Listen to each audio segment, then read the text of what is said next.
All right, we're live now. Who wants to recap last session? We moved less than the previous time. We moved about 120 feet at the end. I moved 120 feet, then angered a ghost. Right. Tucker twins. Yeah. Right. We were still in the bottom of the well, and Tucker Twinsmith appeared. I don't actually remember. He clearly was a Silver Flame follower, and he died there after being pulled in a manner similar to the way we were pulled in. I don't remember him giving us much information other than that the whole place changes while Zalshak sleeps. And then we basically told him to go send off several Will-o'-the-Wisps, but then also told him to go scout out the next room. But he never returned. Yeah. Well, it turns out maybe not. But everybody made it up to the tunnel that I was in, and we finally got our long-promised long rest. And in the midst of that, I don't know if we lost a Will-o'-the-Wisp, but I know that they were injured at least. But and Ivar stayed awake so that all the spellcasters could get their rest. We got to this other room that was filled with stalagmites that looked like they had corpses impaled on them, posed in various battle stances. They all had a purplish sheen to their armor and weapons. Petrie was able to recover some of it, Martha was able to recover some of it, and it turned out to be Bayesh. We then, the water covering the floor of the room, decided we didn't want to step in that, so we all basically found another way over to the far end of the room and another tunnel, except for the zombie Minotaur who had to wade through the water, slowly dissolving, getting lower and lower in the water as he went. Like he was going downstairs we could not see, leaving just a dirty trail behind him of zombie Minotaur as he dissolved in what turned out to be acid. On the other side of the room, we realized that Timmy Twinkletoes, whatever his name was, Tucker Twinsmith, was in fact staring at one of the corpses that was impaled on the stalagmite, and it looked to Ivar like it was his own corpse. So Tacitus reached out through Petrie to contact the spirit, but apparently angered him because he totally hulked out and grew 3 sizes that day, and then looked really angry and charged at Petrie. No, Tacitus. Oh, at Tacitus. Okay. Yeah. I'll go ahead and just roll initiative then. Yeah, let's do that. Fuck me. That wasn't good. You too, huh? Yep. Well, I mean, for Ivar, that's pretty bad. I got a 9. Oh, damn it. Actually, I gotta bring up the stats of this thing. I forgot to do that. And then when I have occasion to remember it, I will act for Petrie, since he's not in Mallet's space. He's just going to play dead. Yeah, I mean, he's mostly going to be useless anyways, as usual. I thought he was gonna go head first into the creature. I don't suppose he has a turn undead. That'd be handy. Hey. Why would he use that against his own Silver Flame ally?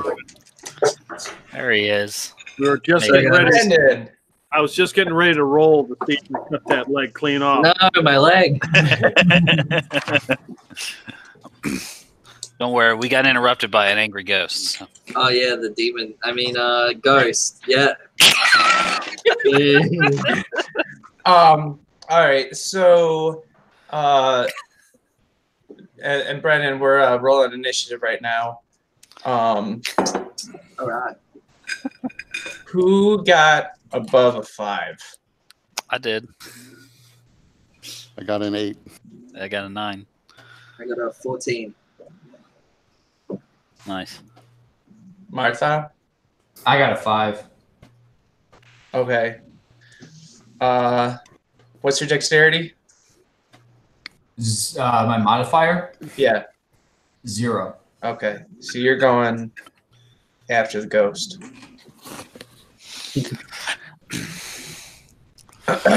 So let's say we got Petrie. Wait, Colmar, what'd you get? DFL, dead fucking last. Oh, okay. Coldport's dexterity is +0. Well, it's a Or worse. natural 1, so I'm going last. And then Tacitus, you got a 9, right? Yeah. Ivar. All right. It's fitting for Petrie to go first in this instance. So Petrie is up, Tacitus on deck, Ivar in the hole. Alright, so last thing I remember was that ghosts went all like possessed kind of thing. Okay, so let me set the scene real quick. So you guys are at the edge of this tunnel, at the other end of the pit, full of stalagmites, where the floor is covered in acid. Tucker Twinsmith, the ghost, was staring off into this corpse that he realized was his own, and was mostly unresponsive, minus some moans, as Tacitus tried to reach out to him and shake him out of it. Tacitus decided, since he is a brother of the Church of the Silver Flame, that he might use Petrie to assist, and so created a mind link using himself as the conduit for Petrie and Tucker Twinsmith to communicate. In doing so, there was a strange interaction, and Tucker Twinsmith, he suddenly grew much larger and was wreathed in this silver flame that burns around him like an inferno. But the flames are not true silver. There's sparks of darkness within there as well. And his eyes glow with embers of a burning hate, and they're directed to absolutely at Tacitus, as it is now charging forth. What color is hate? So it's mostly usually hues of orange, but Okay. in this case, there's also a little bit of maybe pimento. So this ghost starts to grow, and I just look at Petrie. I'm like, "What the hell was that?" Petrie like looks around and is like, you don't want to know. Kill it. And I'm sort of like sort of having like a little aneurysm on the spot, and they say, "All right, fight me!" And I cast Compelled Duel on it. So I have to do a Wisdom saving throw for DC 15. Oh. Hold on. That means you're the only one I can If fight. I recall that spell correctly, it can only be cast on humanoids. One creature? No. The downside of that spell is we can't attack it. Yeah. Otherwise, it breaks it. They do have an action. Oh, point. okay, it is a creature. Okay. Yeah, can I use my action point actually if it succeeds or whatever fails? Can I use it to just so it only attacks me but everyone else can attack it?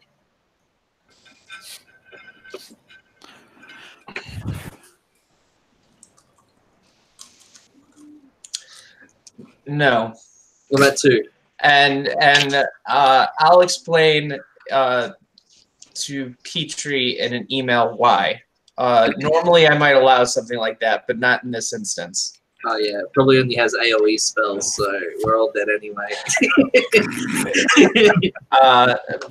But you can cast the Compelled Duel. So what does that look like when you cast that spell? I like point at it and I say, "You," and you see like a little spark of light shoot out onto the creature, as well as all its other ghost lights. But you know.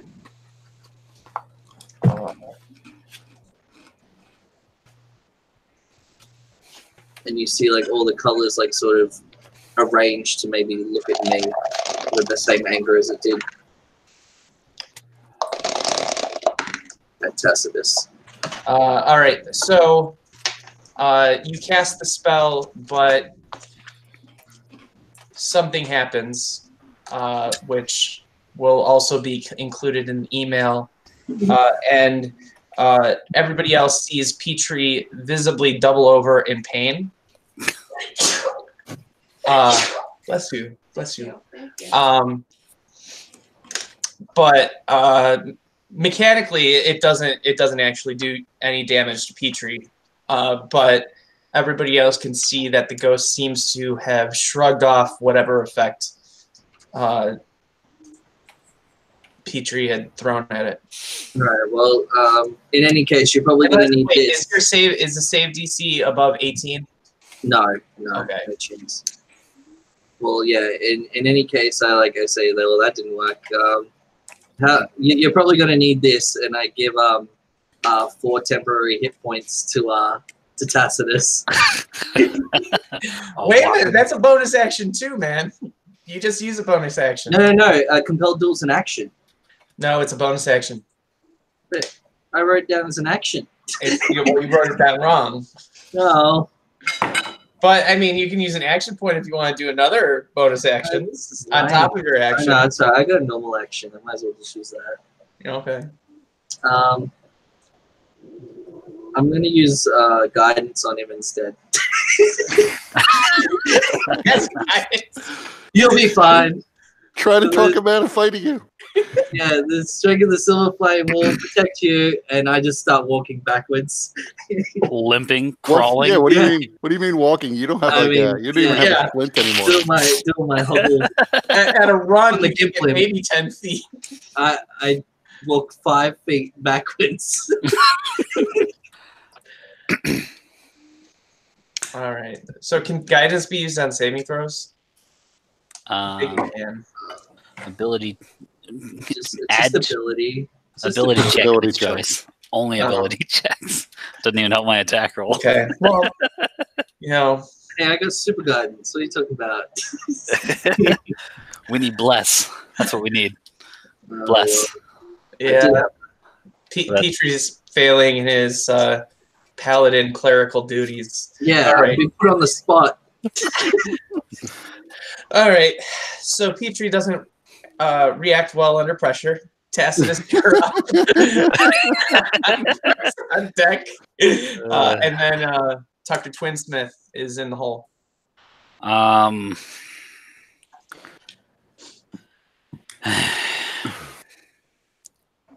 would rather not use my 5th level spell already. Or a 5th level.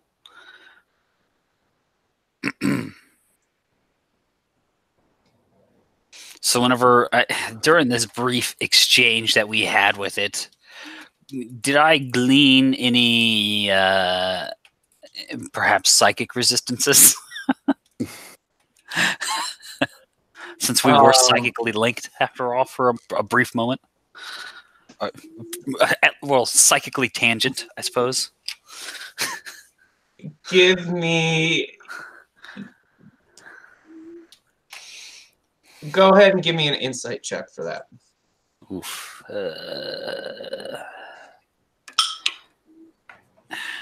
12. You can't tell. All right, well. Such is the way of things. You did see into, the mind of it, and you did get the information I told you, but anything more is a little bit vague. Sure. Well, I'm just going to bank on the fact that very, very, very, very few things are resistant to psychic damage.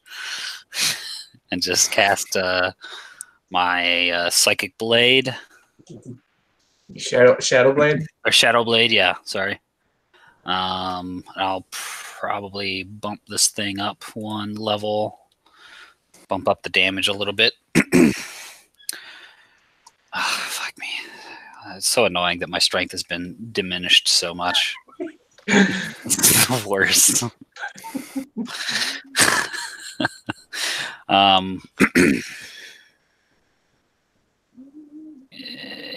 it's gonna have to be. It's gonna have to be that. Shadow Blade, 3rd level.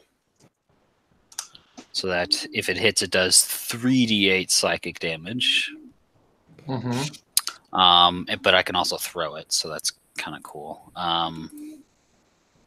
So I'll throw it. Okay. Bonus action to cast it. Action to throw it. Let's see here. I believe I get proficiency in it because of the spell, so that'll be 20 to hit. It hits.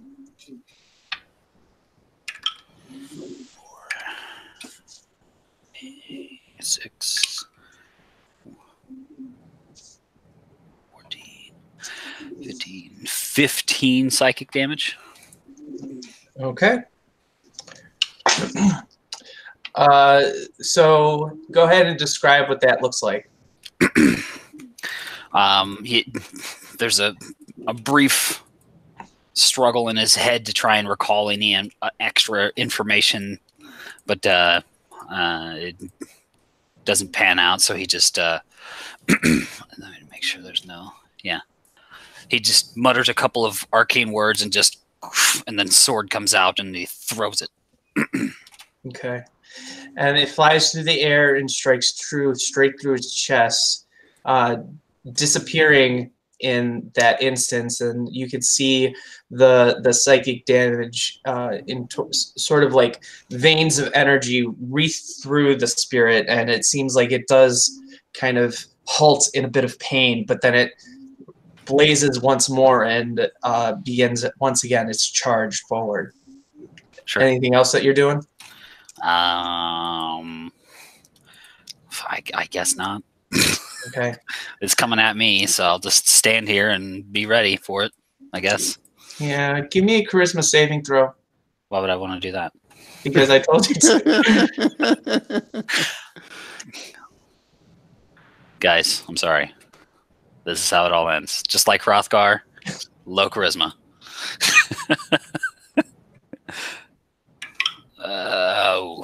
I should probably go ahead and just use an action point. Don't skip me. Is this something that it's doing on his turn? Oh, sorry. Sorry about that, Ivor. Yeah, actually, it's Ivor's turn right now. Yeah, I'm going to keep that roll. I am going to step behind Petrie, who's crawling away furiously, and draw out my bow and fire 2 of my Zoriat and stuff arrows at it. And I'm going to use sharpshooter. Okay, that is a 24 and a natural 1 that I guess I'll use an action point to reroll. It's a 24 and a 19. Okay, both hit.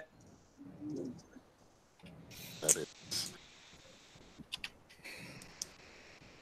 So the first one does 18 points of damage, and the second one does 17 points of damage. Okay.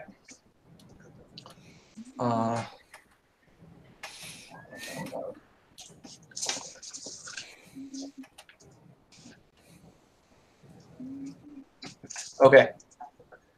So the arrows fly through the ghost. Each impact seems to halt it a little bit in its tracks, but it continues on.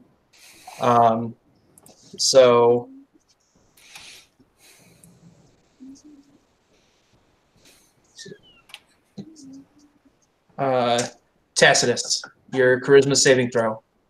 Alrighty. After the action point, 17. Okay. You can feel. Did I fail? Because I have a thingy that I could use. So you did not fail. Okay. However, as the spirit passes through you, it unleashes an extra additional push of energy, and then you need to reroll. I just re-rolled. There was an action point involved. Yeah. The ghost used a luck point. Yeah. It's, he's got those whiplash points. You know. Indeed. The ghostly whiplashes. Fuck me. Let's see here. I'm going, because I know this is probably going to fail. This would be a 13, but I'm going to use my arcane deflection to give me a +4 on my saving throw. Okay. So it becomes a 17 again. All right. So I'm not re-rolling it, damn it.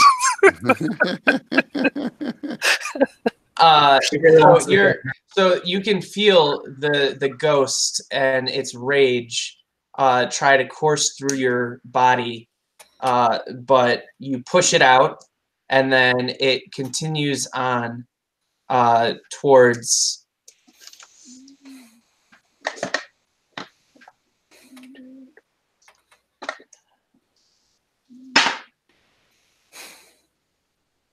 Ivar. And now, Ivar, it flies through you, and you need to make a charisma save. That would be a 6, but I'll use an action point. 16. That just barely makes it. And then, being pushed out by Ivar, it releases this scream of absolute anguish, and then a wave of energy that, while sort of dark in nature, also feels something like an overwhelming divine sort of nature to it, like a sense of oneness and peace, but corrupted. And you see those that are by the edge of the tunnel see the acid within begin to swirl, and a ball begin to form and rise up, and it splashes over the entire area. So everybody give me a dexterity saving throw. My specialty. I'm great. He's got a lot of shit. Oh, 17. Oh, 7. That's round 10. I got a 23. My next worst saving throw. Dexterity.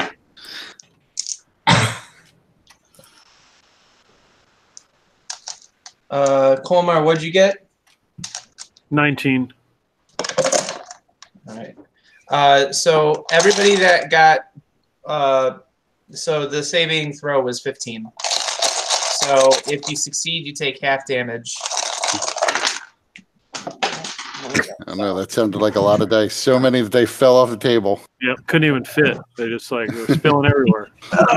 This effect does all my dice damage. Yep. All dice.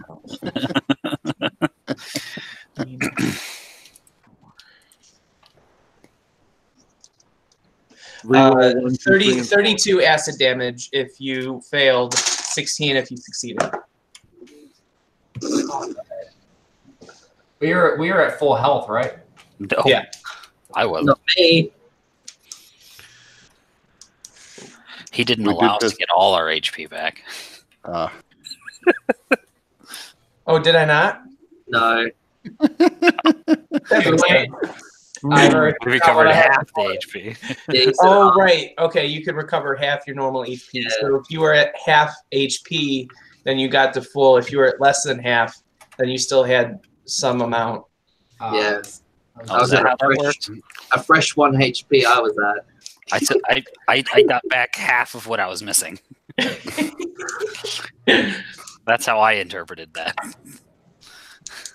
I should probably fix that because I would have been at full for sure. Yeah, that's what it wasn't half of what we were missing? It was like half of your total HP. Right. Okay. Well, in any case, I was still at a fresh 1 HP. Glad I raised it. So for example, if Petrie was at 1 hit point, he now has half his hit points plus 1. Yeah. Okay. That's fine. Got it. Very good.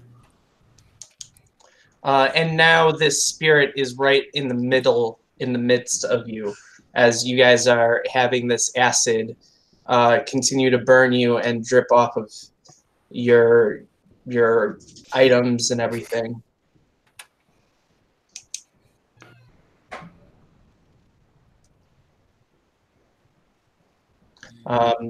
Oh, sorry. So Martha is up, Kolmar on deck, Petrie in the hole. Martha is going to. What is Martha going to do?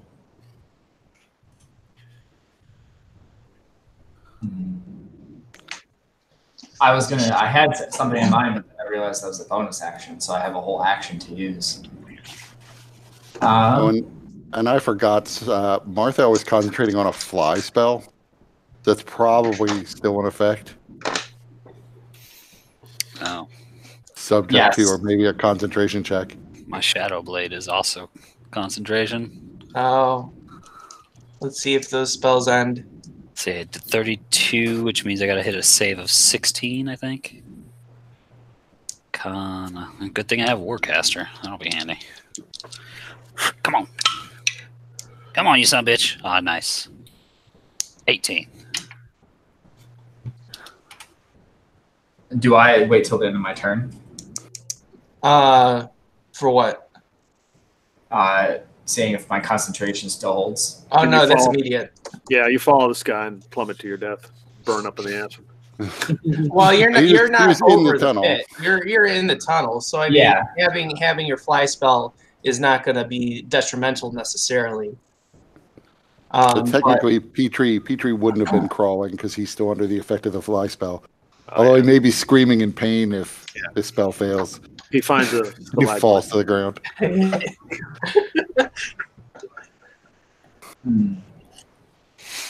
So, Martha, give us a Constitution saving throw. Oh, that was great. That's a 15. Okay, and you saved, so it was 16 damage. Yeah. that you took. All right, so it DC 10, so you passed. Cool. So Martha is going to. He's going to.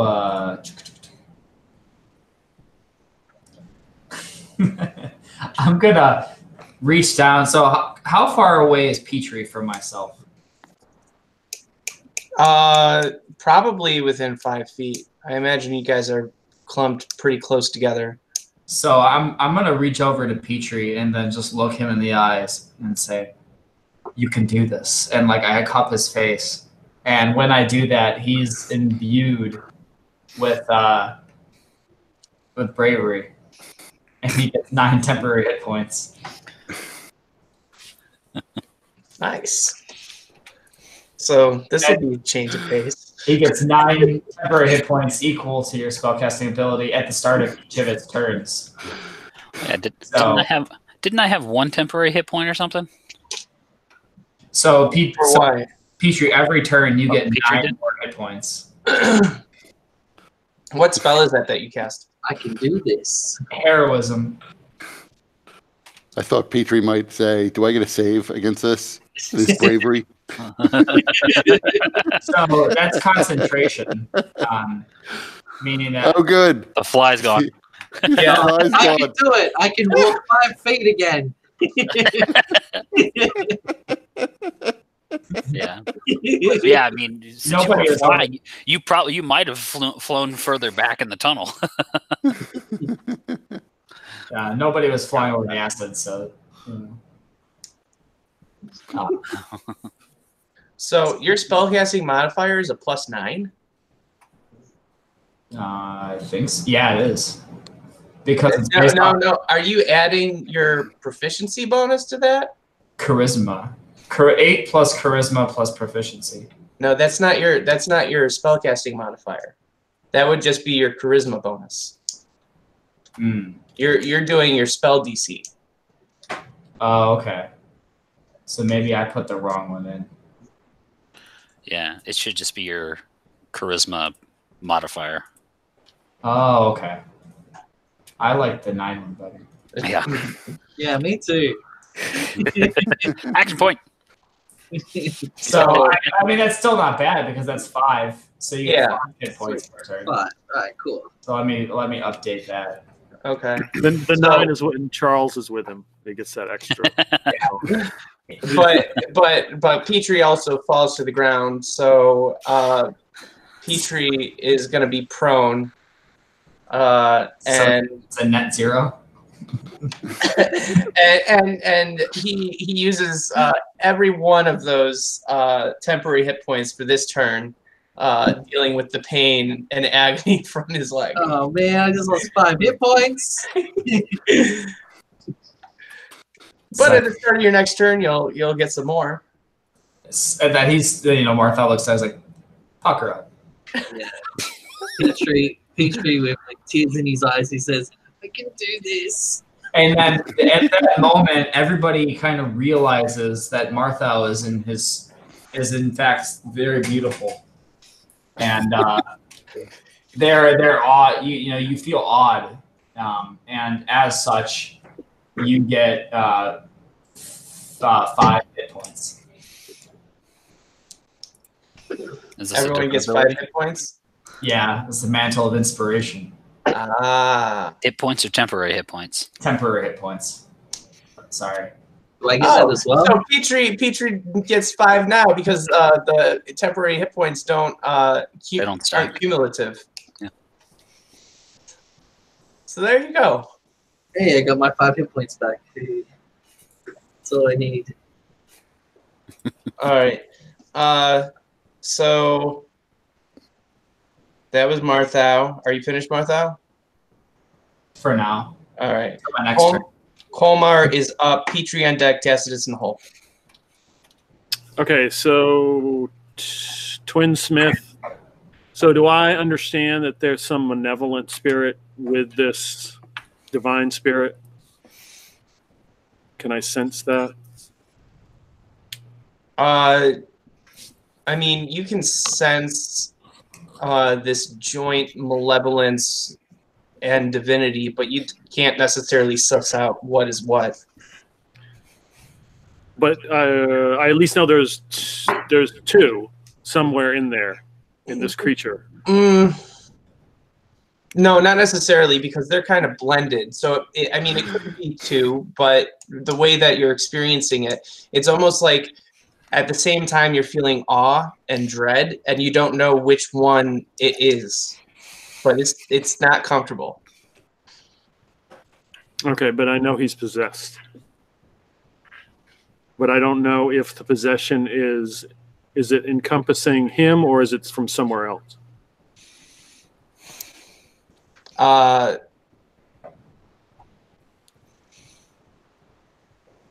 Okay, so this is what I am thinking of doing. You can just cancel at any point. I'm going to use at least 1 action point.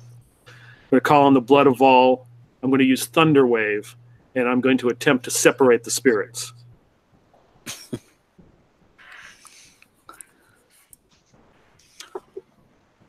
Blood is power.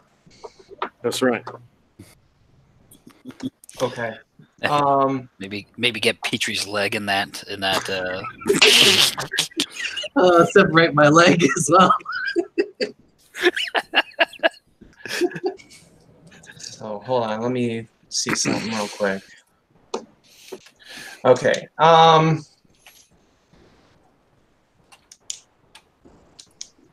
You can certainly try, but from what you know of possession, physical energies such as that are not usually enough to actually physically separate possessions,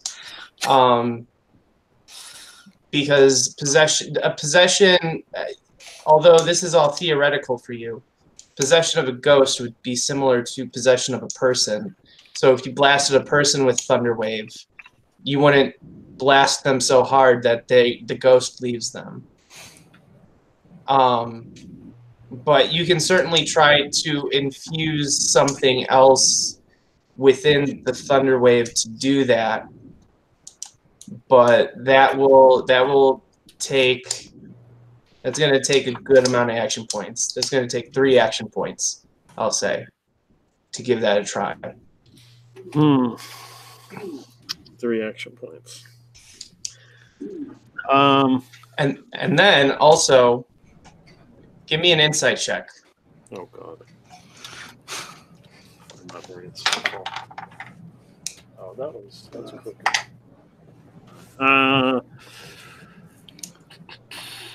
12. Okay. So once again, this is all theoretical. You're not sure, but something that can possess a spirit, if you separate it from the spirit, it may not be a form that helps anymore in the situation. Like it wouldn't dispel the entity, but its form and its abilities and what it can influence may change. Okay. So clearly the DM is a Blood of All skeptic. I understand this. I want you to make an informed decision. That's fine. Okay. Yeah, I'm not going to use 3 action points because I have the sneaking suspicion I may need them. I'm just going to hold up the 2 Will-o'-the-Wisps, and I'm going to call to it.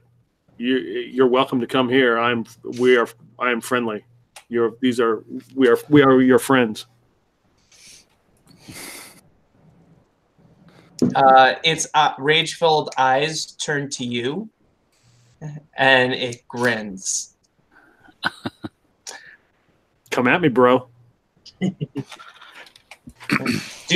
Now, here's a question, because you're not actually taking an action. Do you want to hold your action, or do you want to have your action actually invite the ghost to go next in your place? Sure. Blood of All will protect me. All right. It rushes towards you. And give me a charisma saving throw. Yeah, my best one.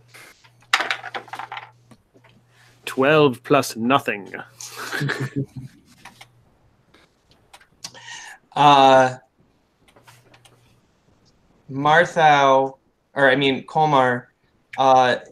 this thing, what everybody else sees is Kolmar, this thing goes into his chest and seems to vanish. And for a moment, there's nothing. It's just a sudden calm. But then all of a sudden, Kolmar raises from the ground and is really viciously yanked in the air side to side, and his bones begin cracking, and his eyes roll into the back of his head, and energy begins swirling all about him, and his eyes burst into the familiar silver fire, and then Kolmar, you're kind of in there, trapped, as if a wall has been placed between you and your body, but you're able to still sense and experience all of these things. Cool. I looked at Petrie and just point, like, you're supposed to be able to prevent that shit. Omar, fight it from the inside out. You've got the advantage now. I'm not trapped in here with you. You're all trapped in here with me. Well, he literally has them right where he wanted them. Yeah.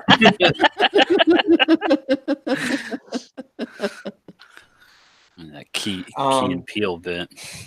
Kalmar, take 2 bonus action points. Just a little possession, you get 2 bonus action points. Hey, my turn. Hey, it's not just possession, it's the invitation. That's ballsy. The complicitness of it all. True, it's Petrie's turn, and now he's super brave. Yeah, and not flying anymore. So Petrie like gets this like far away look in his eyes because he's so brave, but he looks at Colmer and he's like, "You've been doing necromancy this whole time, haven't you?"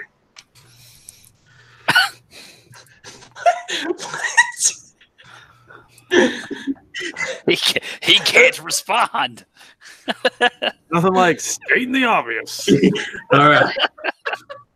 I can't believe. And then Petrie says, "I can't believe you've been lying to me." And he has like this evil look in his eyes as well, and he casts Destroy Undead on Colmar. And I want to juice some action points into this because if it's inside of him, destroy undead. Yeah, It's part of turn undead. Okay, because yeah, you.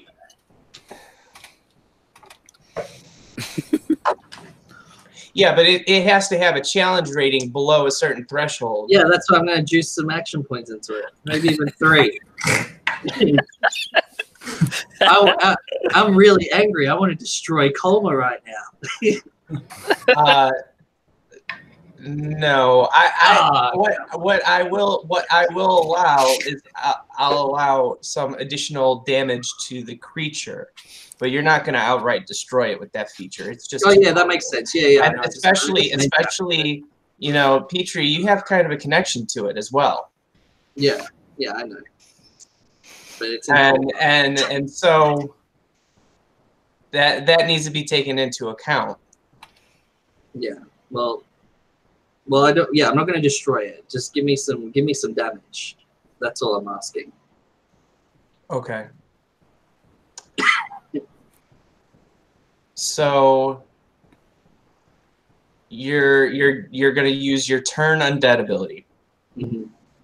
Well, is it turn undead? I thought there was like an actual feature which was destroy undead. It's a part of turn undead. Oh, is it? Oh, yeah, you are right. Yeah, it says it there. Yeah. And that's one of your channel divinity uses. Yeah. Damn.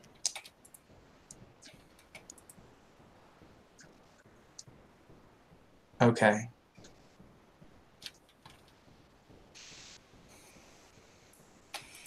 I'm just reading up on a couple of things to see how this is gonna go.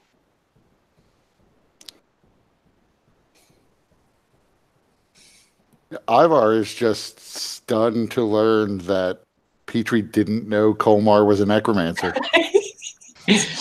I mean, he believes it. He believes that Petrie was unaware this whole time. Yeah. He's just not sure how. I can't believe you didn't tell me. Okay. All right. So turn undead, that is an action. So what does that action look like? I sort of like I try and visualize like Colma's heart in my hand, and I just go to crush it.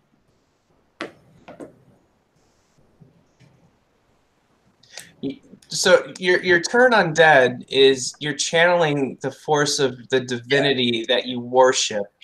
Yeah, I worship evil things too. What are you talking about? You worship the silver flame, right? Yeah, silver flame. I mean, doesn't the silver flame stand for evil in some senses? I think we had this discussion maybe a year and a half ago. Yeah, silver flame's like partly evil, partly good. You know. I mean, they did crusades, right? and you know, I'm like being touched by ghosts. Wink, wink. So you know, I should have like some sort of evil abilities, like crushing hearts with my hands. I don't think you are at the moment. I'm not sure that you are, at least, unless there's a fucking another one in there. Yeah, Ivar is not sure who just got possessed.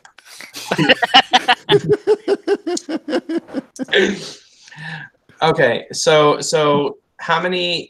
So what is it that you want this to do then? I just wanted to, like, not destroy, but like just hurt whatever's inside Colma. Okay. Trying to kill Colmar. All right. So if you're just trying to use your turn undead ability to instead try and hurt the thing, you can do that without using any action points. Okay. So for your channel undead ability, we'll say 3d10 untyped damage. So 3d10 whiplash damage. That's Wait, what did I say 3d8 or 3d10? I don't know. I thought I said 3d8. Oh, sorry, my bad. I was just focused on the whiplash. 3d8s. Okay, I got 16. Okay. So you see Colmar kind of jerk as if in pain, but also Petrie, you have a blinding pain in your head, and you double over, and you also take 16 hit point damage. Boy. And in fact, everybody else sees a burst of silver flame around Petrie's head as he does that.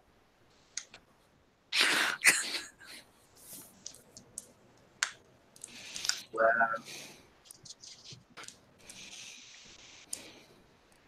Okay. Do you have any bonus actions you want to use? Oh, don't forget that you had the 5 temporary hit points as well. Oh yeah, thank you. I had that. I'm brave, so I'm gonna just. I'm so brave. I'm so brave. So brave. So I'm gonna use my my little boon thingy, my gift of the silver flame, to give Colma some temporary hit points. Maybe that might affect the bad guy. Who knows? Yes, it gives the bad guy temporary hit points. Hey, it's radiant, so it could hurt him. But it could also defend Colma, so it's like a win-win. All right. So how many temporary hit points is that? 3, 4? 4. Okay. So we have Colmar who's inviting himself to be possessed.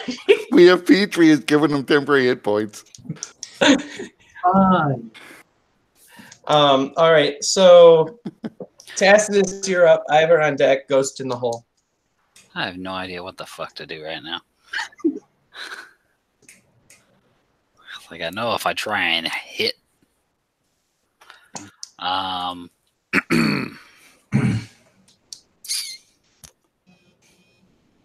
Well, I mean. Oh, this is a new round. I forgot.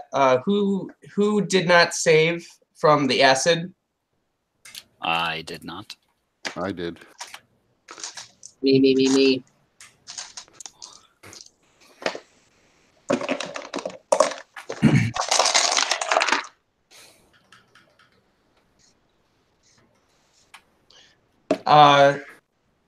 Those that did not save take an additional 21 acid damage.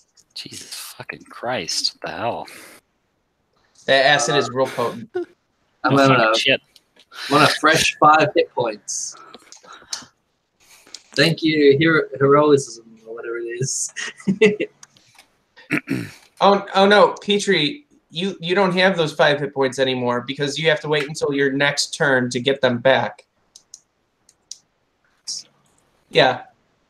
Because you lost them on your turn. So yeah.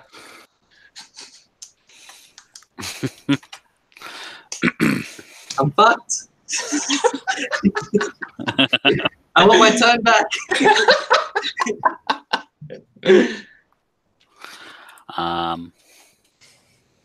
But I'm on, Oh, yeah. I'm on my He just had vitality his turn. points, mind you. So Tacitus, you're up. Did he not just have his turn then, or is it at the top of the round that this happens? Yeah, it's at the top of the round. So Petrie, he started the round out. Hmm. All right. All right. Well, But the acid after this turn doesn't. It seems to be subsiding. Oh, that's good. yeah. So I'm just gonna hope that this creature, whatever it is, has gone into Kolmar just now. That if I do psychic damage, it'll only do psychic damage to the creature. Oh, by the way, Marthau and Tacitus. Well, wait, Marthau, you saved against the damage, right? Yes. So Tacitus, concentration check to maintain your psychic blade or shadow blade. 10. Okay. We're good. Okay. 21. Yeah, I mean, I guess having some knowledge of various things, do I think that if I were to strike it with psychic damage, that it would only affect the creature and not Kolmar? You could do that, but you'll have disadvantage on your attack roll. Because otherwise, psychic damage, the way that I interpret it, it's not necessarily refined enough to specify one entity possessing another, since they're so kind of entwined. Yes. So it takes much more skill in order to do that.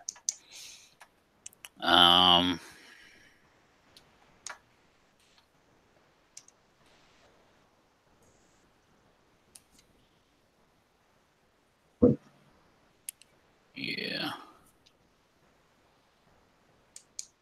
I mean, clearly I have the skill. I'm so good at everything. All right.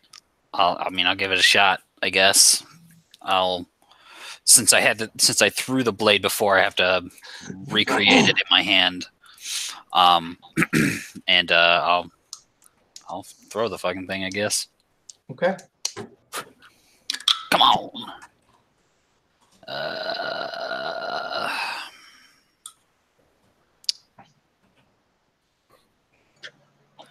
15. Kolmar, does that hit you?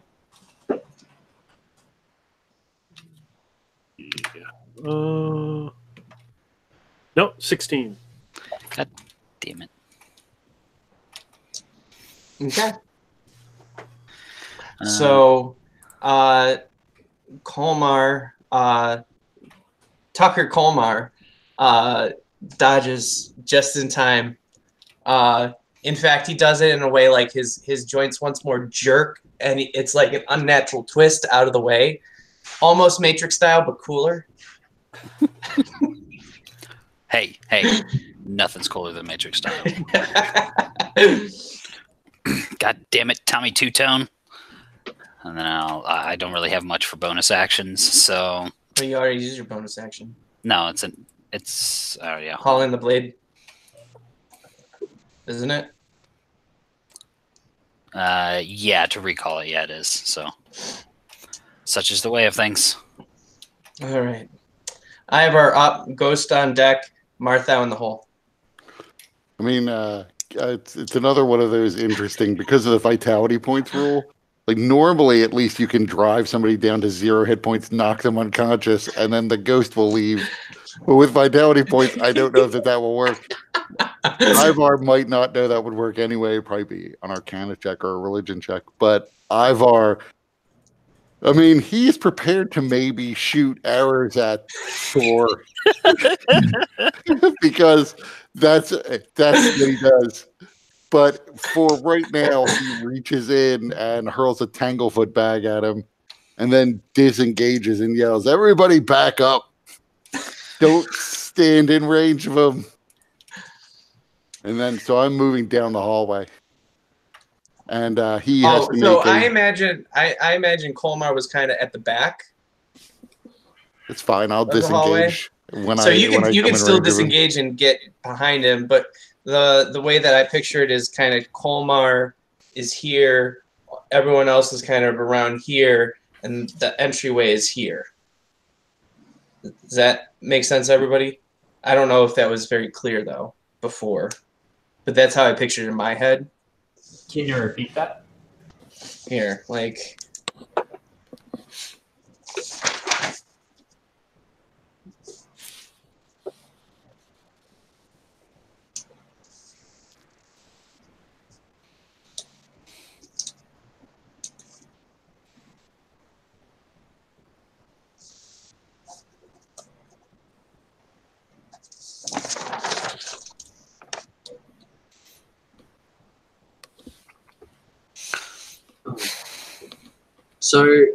So when I cast guidance on Tacitus, I wasn't at the back. You would have been up with me. No, you would have. Yeah, you would have been close to the edge of the tunnel because Tacitus used you to try and communicate to Tucker. Okay, because then I've went behind me, and that means Cobble was behind both of us. Yeah. Okay. So Colmar has to make a DC 15 athletics or acrobatics check. All right, or Colmar. possibly be stuck in place. Let's make that check. Let's see. It's a greasy boy, though. What'd you do that for? Play acrobatics. Ooh, 8.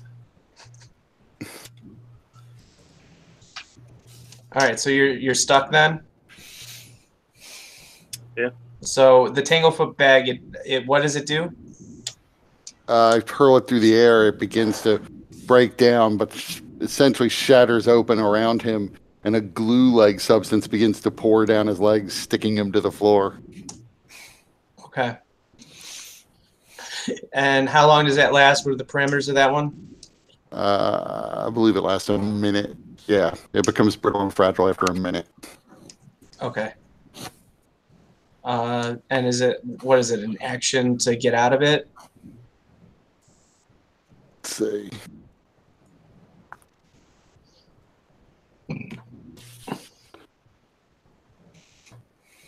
Well, it says it's restrained. The target may use an action to attempt to free themselves by doing another acrobatics or athletics check. And a character capable of spellcasting who is restrained cannot cast any spell requiring somatic components and must make concentration checks to maintain concentration on any existing spell. Okay. All right. So the spirit seems to have been anchored in place as Colmar is anchored in place. And Ivar is yelling, "Cheese it!" and running past Colmar deeper into the tunnel. Correct? Yep. All right.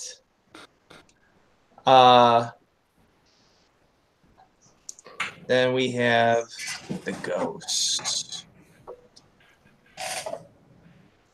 I mean, not like super far. I just wanted to move like 15 feet past him so that if he makes a melee attack, I'll be well out of range. Okay.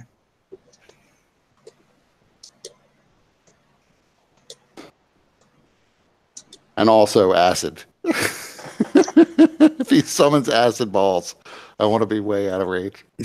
Okay. So,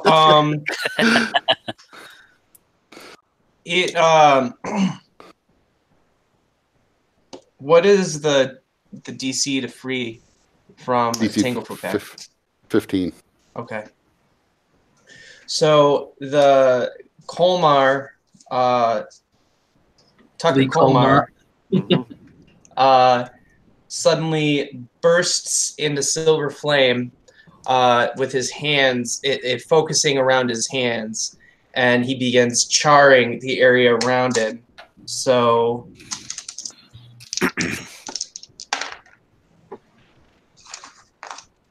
and he is able to begin to break out of the Tanglefoot bag. And then, having used his action, he is going to move right up in Tacitus's face.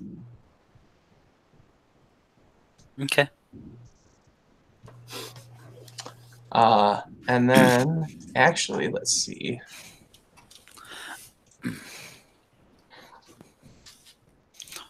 I mean, to me, it's just Colmar who's he's a dwarf, right? That's Yeah. true. Right up Staring into down your on him. chest.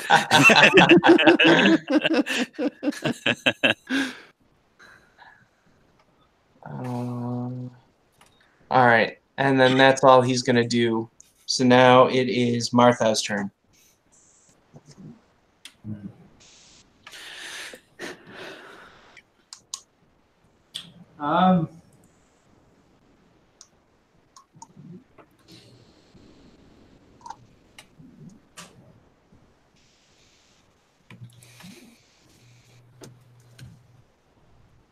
I'm going to. How far away is Petrie? From you, Yes. still within reach. Since it really moved, you didn't really move. So he's still within about 5 feet of you. Okay. So I'm gonna cast a second level spell slot of second level of Cure Wounds. Give him some hit points back. Okay. So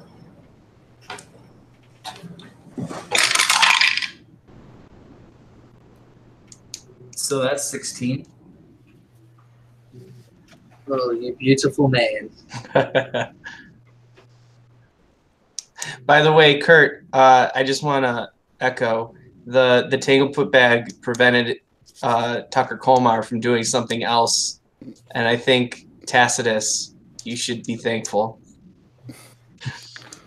Yeah, I realized he had to use his action. And Martha's gonna spend two. I'm gonna spend 2 action points, or not action points, sorcery points, and I'm gonna use Quicken spell, Okay. and I'm gonna do a chromatic bolt at Colmar / the ghost. Okay. Gonna hit Colmar. Ow, me too. Yeah, I would say what I was afraid the ghost was going to do with its action, but I don't want to give the DM ideas. So that's a 24. That hits Colmar. Mhm.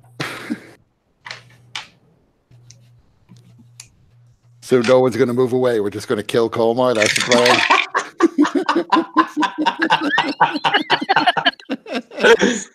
Broke free. What are we gonna do? Just leave him there? Does Break out eventually. does 13 thunder damage. All right. Colmar, you take 13 thunder damage. Colmar, I'm trying to save you. Get out of there. I heard it doesn't. I know it doesn't like loud noises, so that's why it's thunder damage. No, that was me.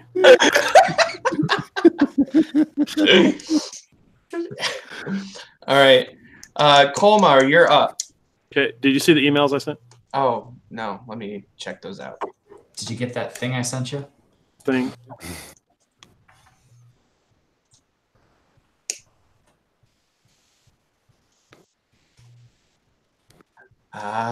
Yes. So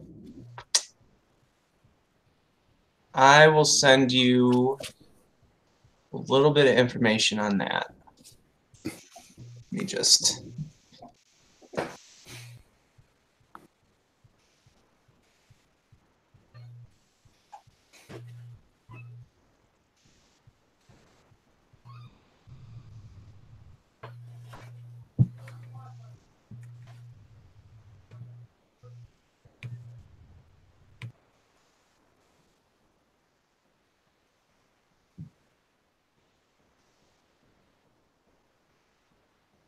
Wait a minute.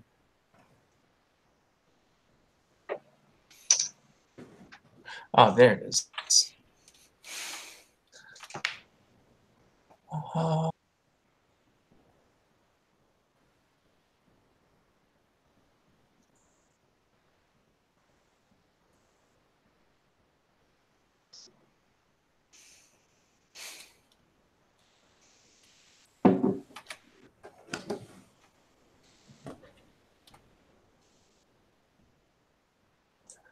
All right, I'm gonna forward you a snippet of what I sent to Tacitus.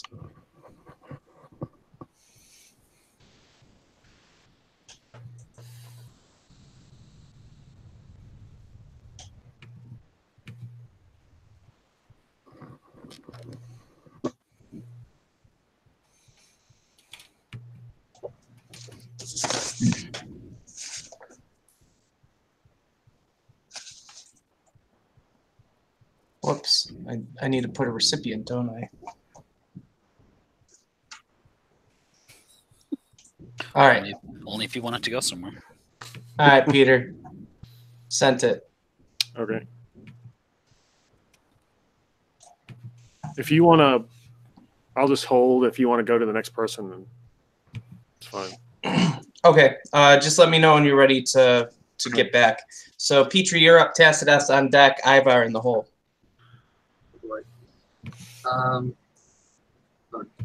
Okay. And Colma did nothing. Like he just sat there. Just Well, Tucker Colmar, as far as you can see, is getting up in Tacitus's face. how far away am I from them? Am I in reach? You'd need a 5-foot step, but you could get there, even with your bum leg. Just give me 1 second.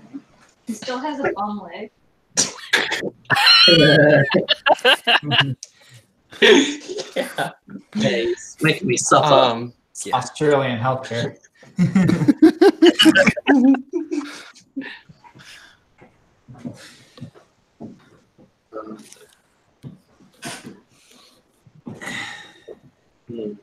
Okay. Figure at some point I'll just look down and see that the acid just ate it away. Just dangling by a single piece of skin. A DIY amputation. All right. Well, Petrie looks frustrated that it didn't turn his attention to him, and because he's so courageous, he says, "Well then, I'm gonna have to purify you with the silver flame." And my sword's like lights up, and I walk behind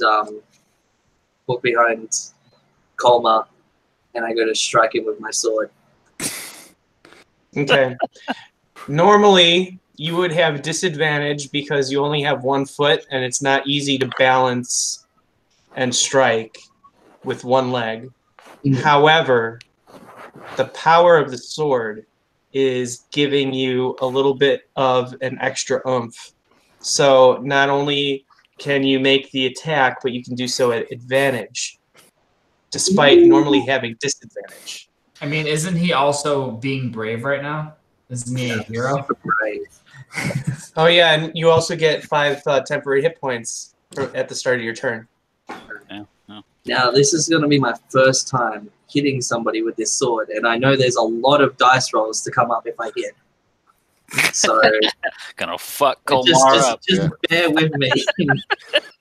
And there's But if most you likely roll- going to be a big boy smite coming in as well. So If you roll Anyway. double natural ones, you fall into the acid right off the side. I deserve to.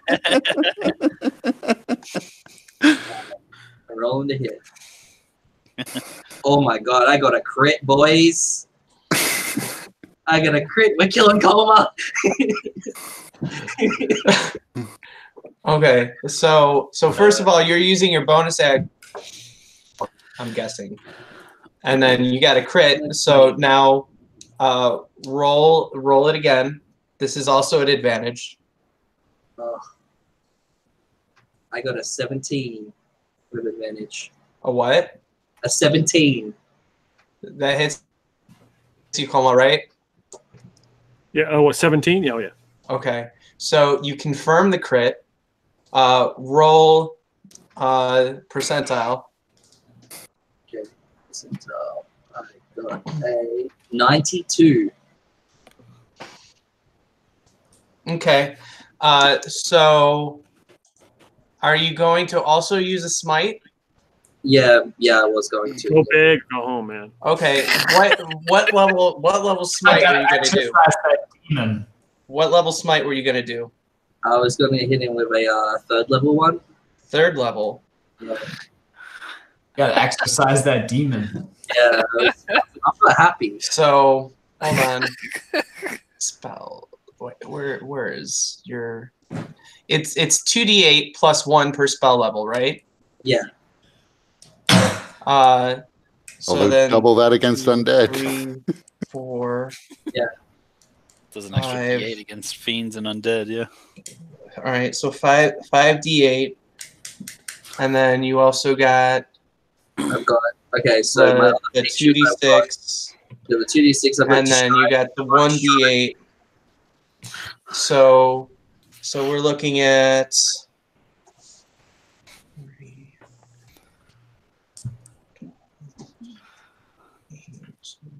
16.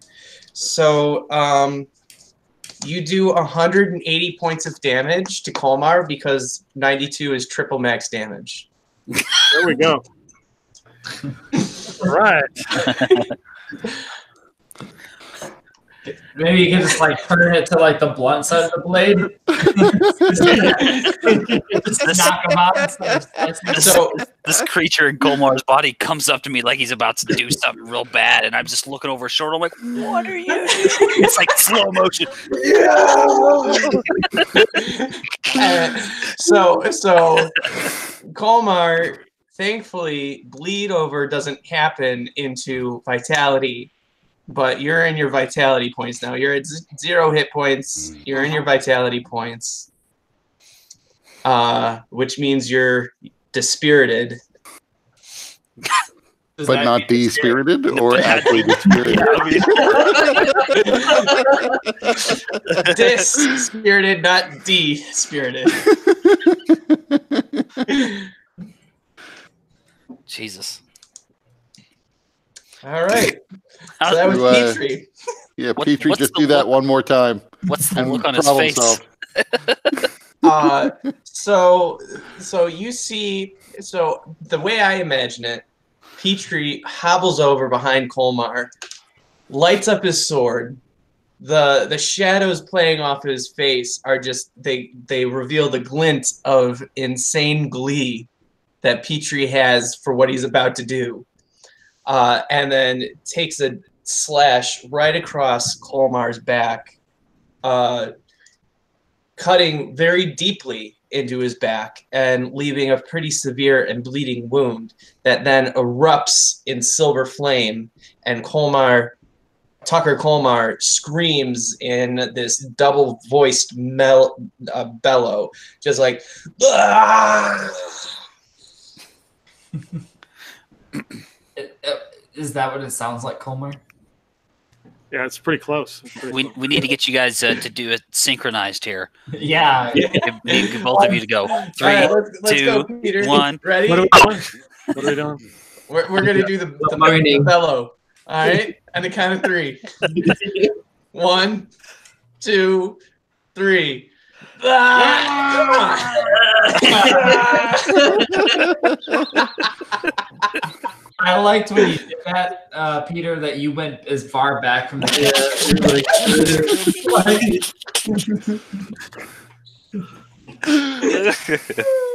Let me just hide my shame.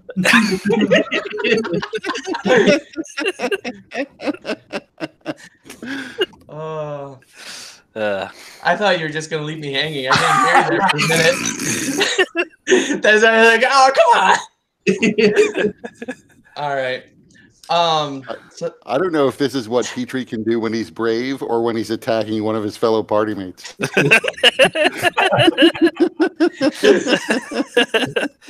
Yes. Yes. all right. Colmar, unless you want to go now, it's Tess's is up. Do we know if this did? Could I tell if it did any damage to the spirit? None. Okay.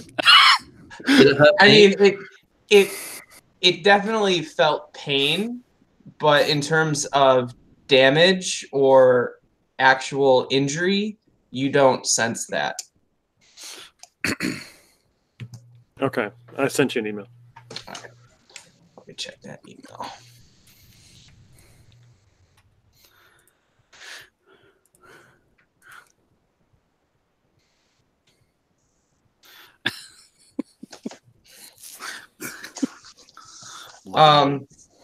Are you being truthful? Yes. Okay.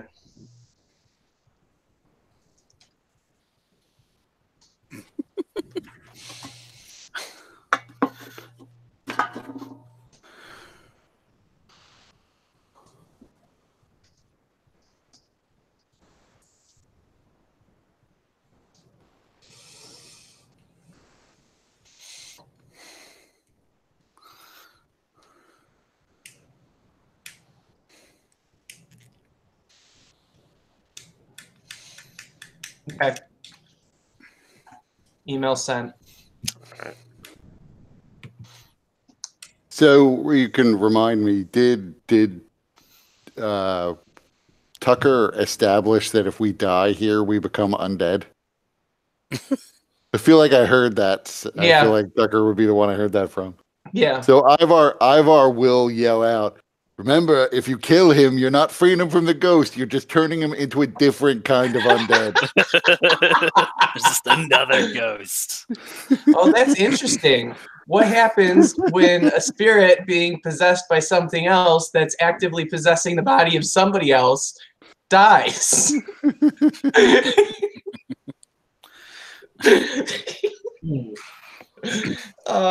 Questions I never thought we would get to answer, but here we are. On the brink.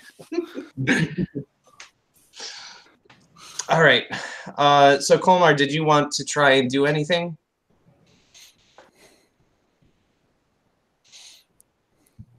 No, I gotta think about it. Just keep going. Okay.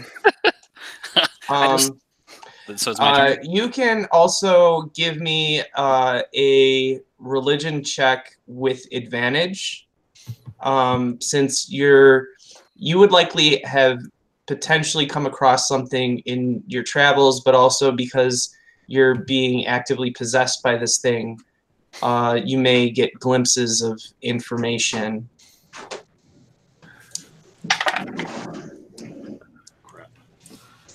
Let's see. Religion 13. Okay. All right.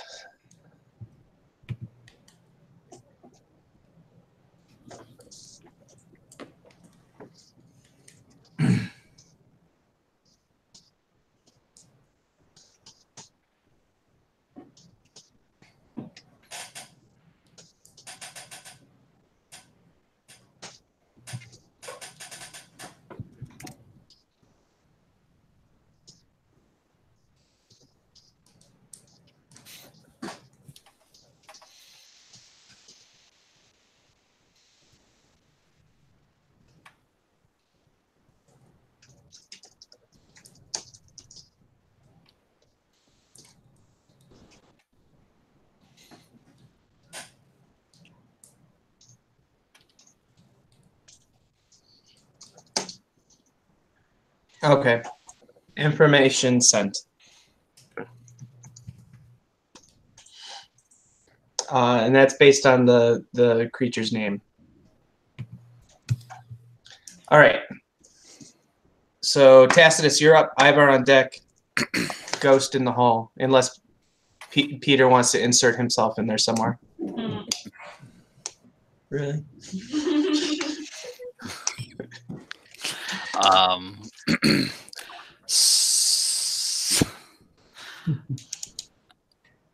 I'm distracted by her dirty mind. Why we mesh so well together.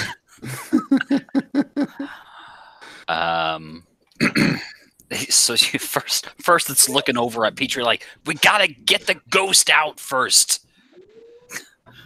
And then what I'm wondering is if perhaps I could use this psychic blade cantrip.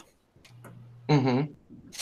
If I were to strike out at the ghost, if it might sort of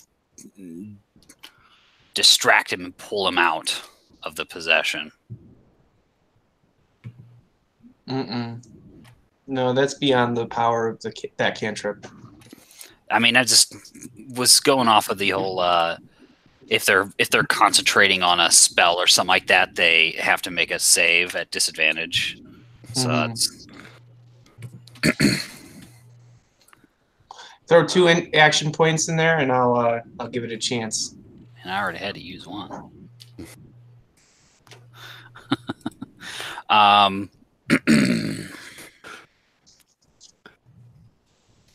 Can't believe it. We might not make it any feet this time. We might just be right here fighting him the whole time. The next session we go backwards.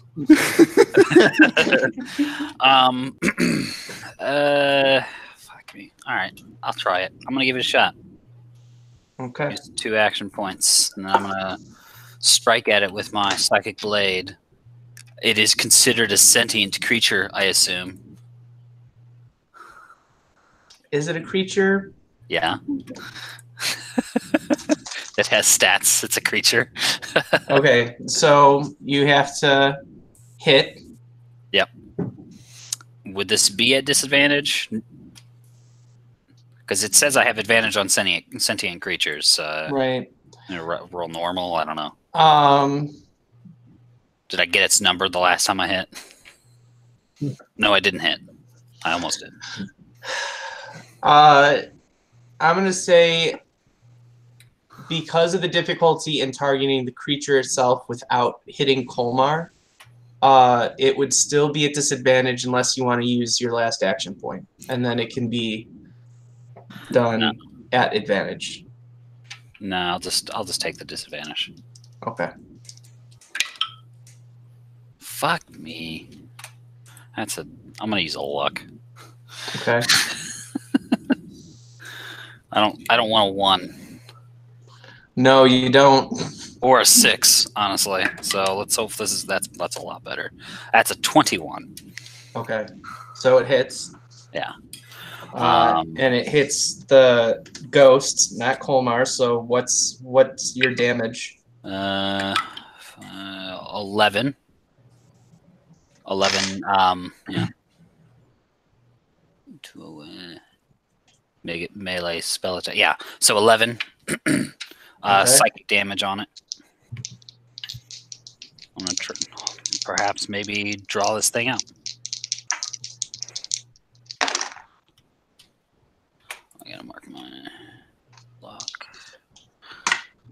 It seems like it's beginning to pull itself out. It's happening slowly. It's fighting against the power of this thing, this cantrip, this spell, this ability that you used. It's actively fighting against it. It seems like it is in the process of being cast out, but it is taking some time. Okay.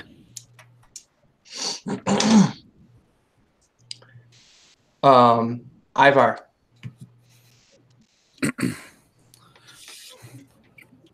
You're muted. I've been sitting here thinking about what I can do that isn't shoot him with arrows. And it's all not good stuff. I could like throw alchemist fire at him. Dance.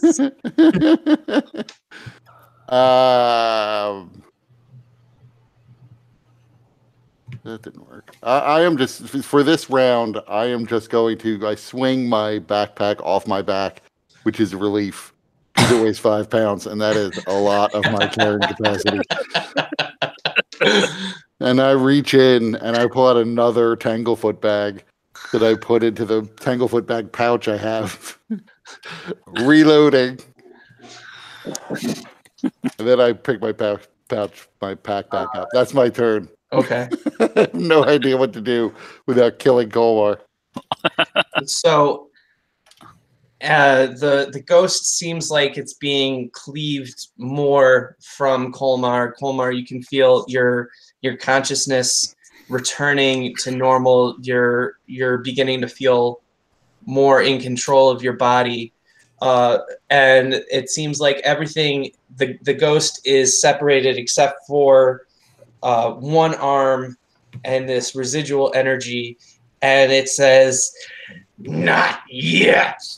And then it uses its last bit of energy to twist Colmar's hand painfully behind his back, and pointing his palm into the small of his back, and he casts what is it? He casts a level 4 Thunder Wave. Counterspell.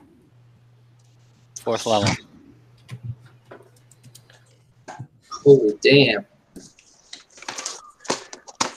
And the creature roars in anger at that. And Colmar is free from its influence.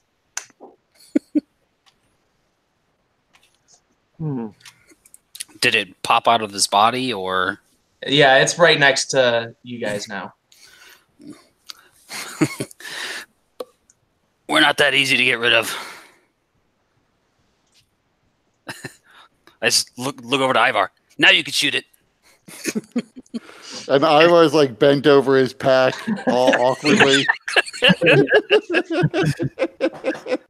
He's sitting. Yeah, like, in a minute.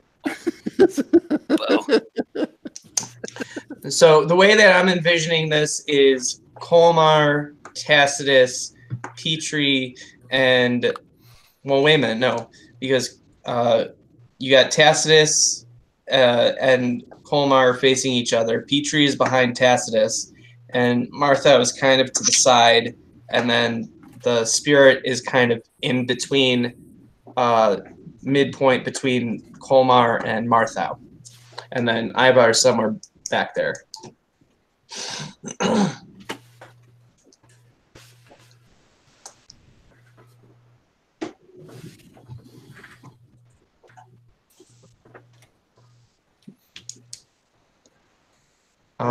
Oh, sorry. Martha, you're up. All right. I don't suppose necromancy is a good idea. Might be. Depends on the necromancy.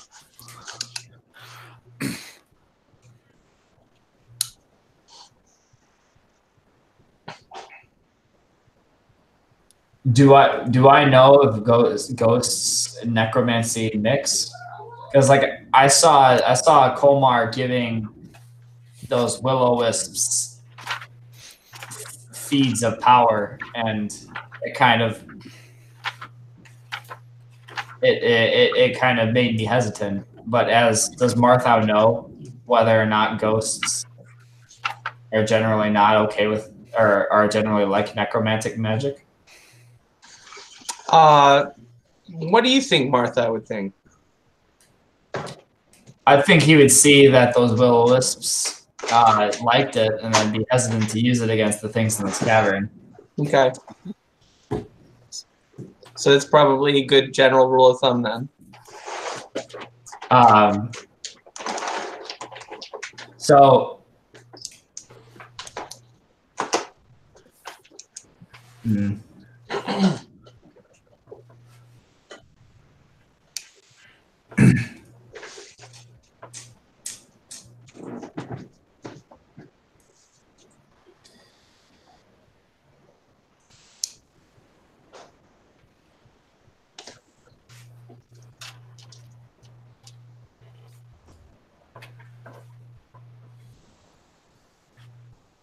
Mm.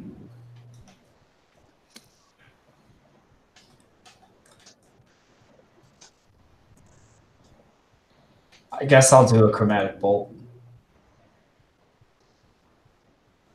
Can't really think of a better thing to do. Everything I have is like illusion based or any of that, and that's not going to work. Drive this thing away from us. That, I mean, that sort of stuff doesn't work, right? What? Anything that's charm based.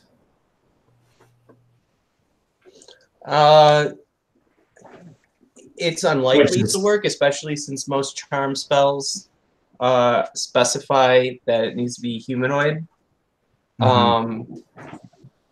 But you know, action points are a thing. So what I'll do is I'm going to cast Phantasmal Force at the creature, or not the creature. I'm just reading the description, at the ghost, and it's this thing's worst nightmare, which I guess I'll leave that. Maybe Lisa could come up with something. But it's whatever this thing's worst nightmare is. So he has to make a. I'm gonna say you with this particular creature and this particular spell, you can't just name what its worst nightmare is. You need to come up with it, because this thing, you know, as far as you can tell, it might not have nightmares. It might be made of nightmares. So how do you nightmare a nightmare? Its nightmare is Zalshox whipping its dead body with the skulls of its brothers, and it's the spines of its mother.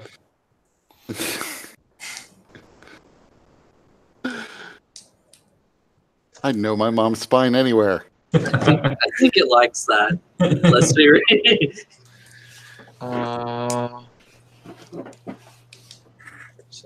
So it's an intelligence saving throw.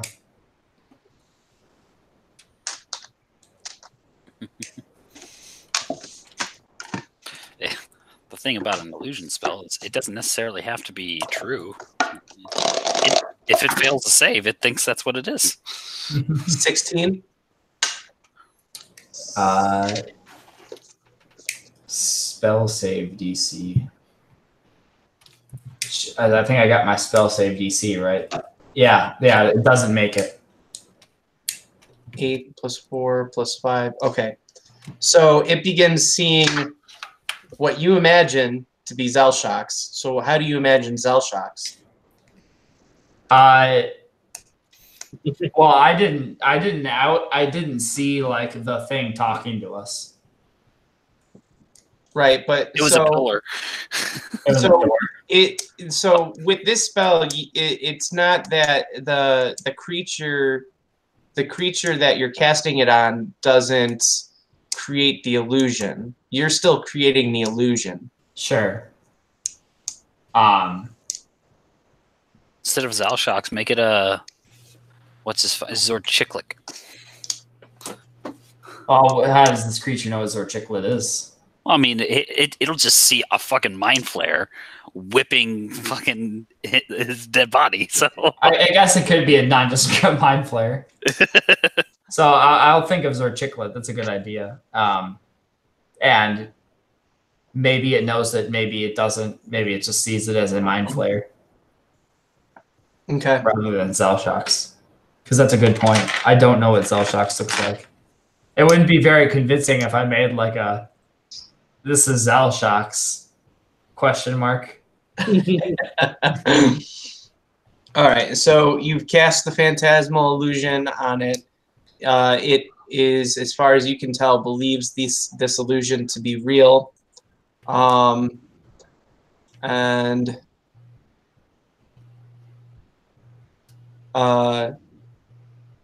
then what are you having this illusion do? It's gonna turn and start whipping him with his mother's spine. Okay. So go ahead and roll the d6 damage for that. 4. Okay.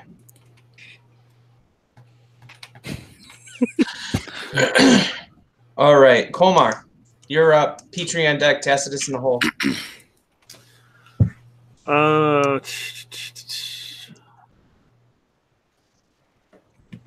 Okay. You're free. Yeah. And I feel like Nearly like hell now. Omar, come to me. I'll help you. Do we see these illusions? He's the only one that sees these illusions, right? Yeah. Also, everybody give me a perception check. That's not very good. No, I don't see shit. Got a not natural 20. Yeah. I'm not even going to add my guidance to that shit roll. 12. I'm sure he's lost concentration on that well long ago. Oh, yeah. I forgot about that. All right. Ivar, you see something.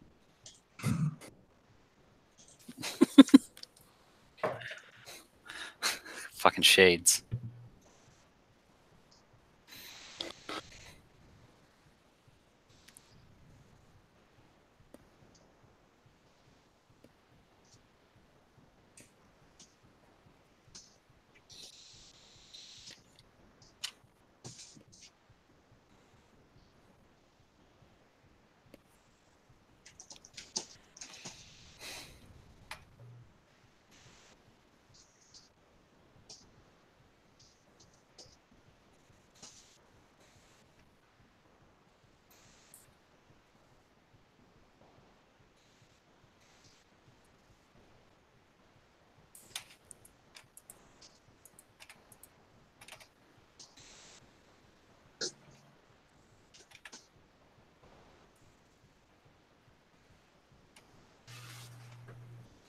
Okay, sent Kurt.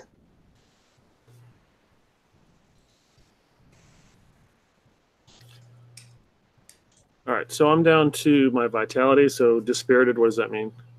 So that means you take on 1 level of exhaustion. Oh yeah, I've been there before. You also have disadvantage on attack rolls, saving throws against creatures, spells, attacks, and abilities.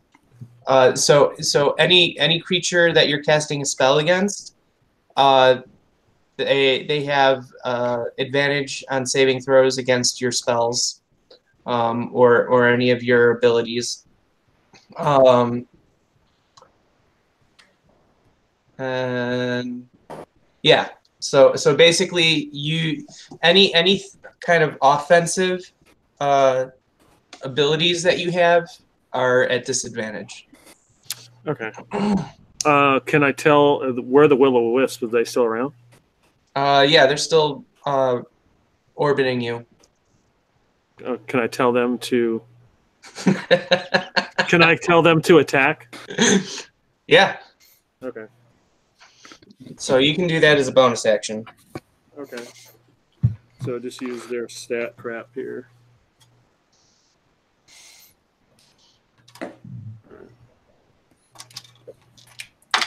Okay. 21 and 14. The 21 hits. Okay. 8 plus 8 lightning damage. Okay. Does it So, look like? Okay. What does it look like Like when the wills of the wisp attack? they just kind of swerve, and then they kind of try to do like a chevron formation, but since there's only two, it's difficult. They just swerve around, and one swings by and misses, and the other one just like goes right through him. Okay. See the electrical energy hit him. So the electrical energy definitely causes the Tucker ghost some pain, but you can tell it's not as effective as you would think. Okay. All right. And I guess You still have an action. so I stagger to my feet as I have got the crap kicked out of me by Petrie. And I say, does Kolmar say anything about that? You have a big old gash in your back that's also burned from what seems to be divine fire.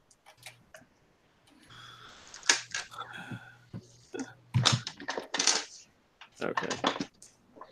I mean, maybe Kolmar doesn't have any thoughts on that, but I would be curious to hear what he's thinking about that.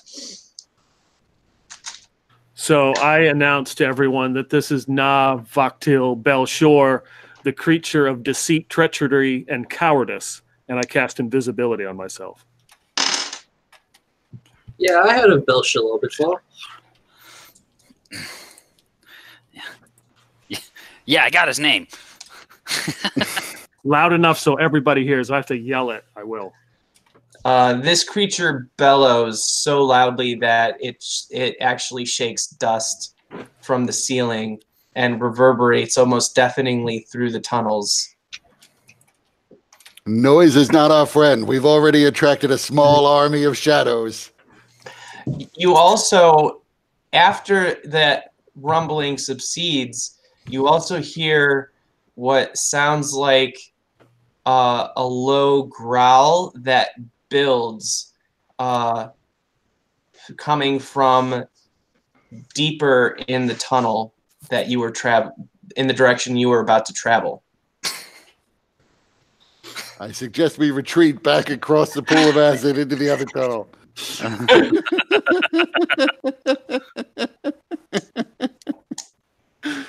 It was optimistic to think we would make progress.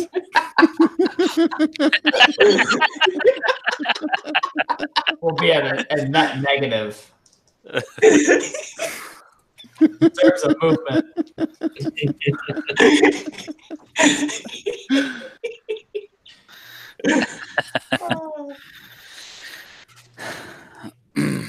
All right. So, Kolmar, are you doing it? So you cast invisibility. Yeah, and I will move from that spot, so I'm not in the same spot. Okay. Where are you moving to? I will move away. Well, it doesn't matter because I wouldn't know anyways, so that's fine. It's better for me to not know because I don't want to accidentally metagame. All right, Petrie, you're up. Tacitus on deck. Ivar in the hole. So I look at the ghost and said, "You won't ignore me," and I go to hit it with my sword again, and we're gonna smite this shit to hell. Okay. All right. I don't suppose you can get advantage on this one too. You do. If only you could get a crit with a triple max damage. Triple. Yeah. Give him some whiplash damage. Yeah, here it comes. All right, we got some rolls. Okay, so it's an 18 and a 19. Are you serious? I'm one off. Come on, guys. Give me that 20. If you were a warrior, maybe it would. Yeah, I know, right? Take All a right, few so levels you of hit- champion fighter. Mm-hmm. Do I level up in that instance?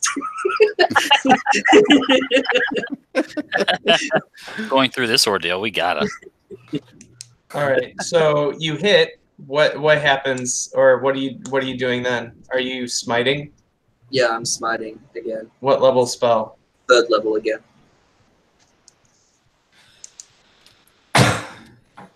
All right. So roll 5d8. Well, actually 6d8 and 2d6. 68 gives me 41, and 2d6 gives me 6.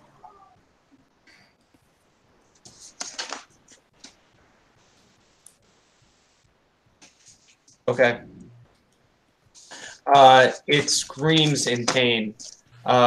It almost seems like you've cut away some of the ectoplasm that holds it together. And so it is a bit staggered, but you seem to have done some damage to it. Okay. All right. Anything else? Not until bad shit goes down. All right. Tacitus, you're up. Ivar on deck. Ghost in the hole.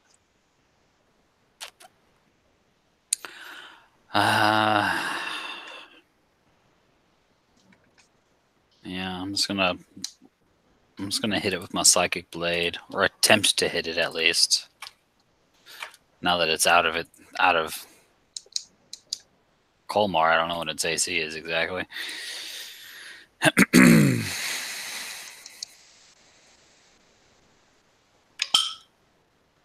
Hey, all right. That's a good to hit.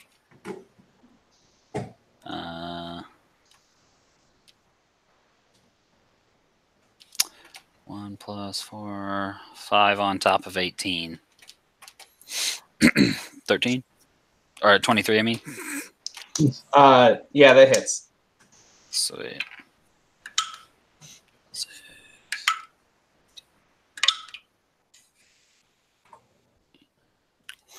Uh, 11 psychic damage. Okay. Oh shit! I have advantage on my attack rolls because, well, no wait, the fire on the thing is up, so we're not in dim light. Okay.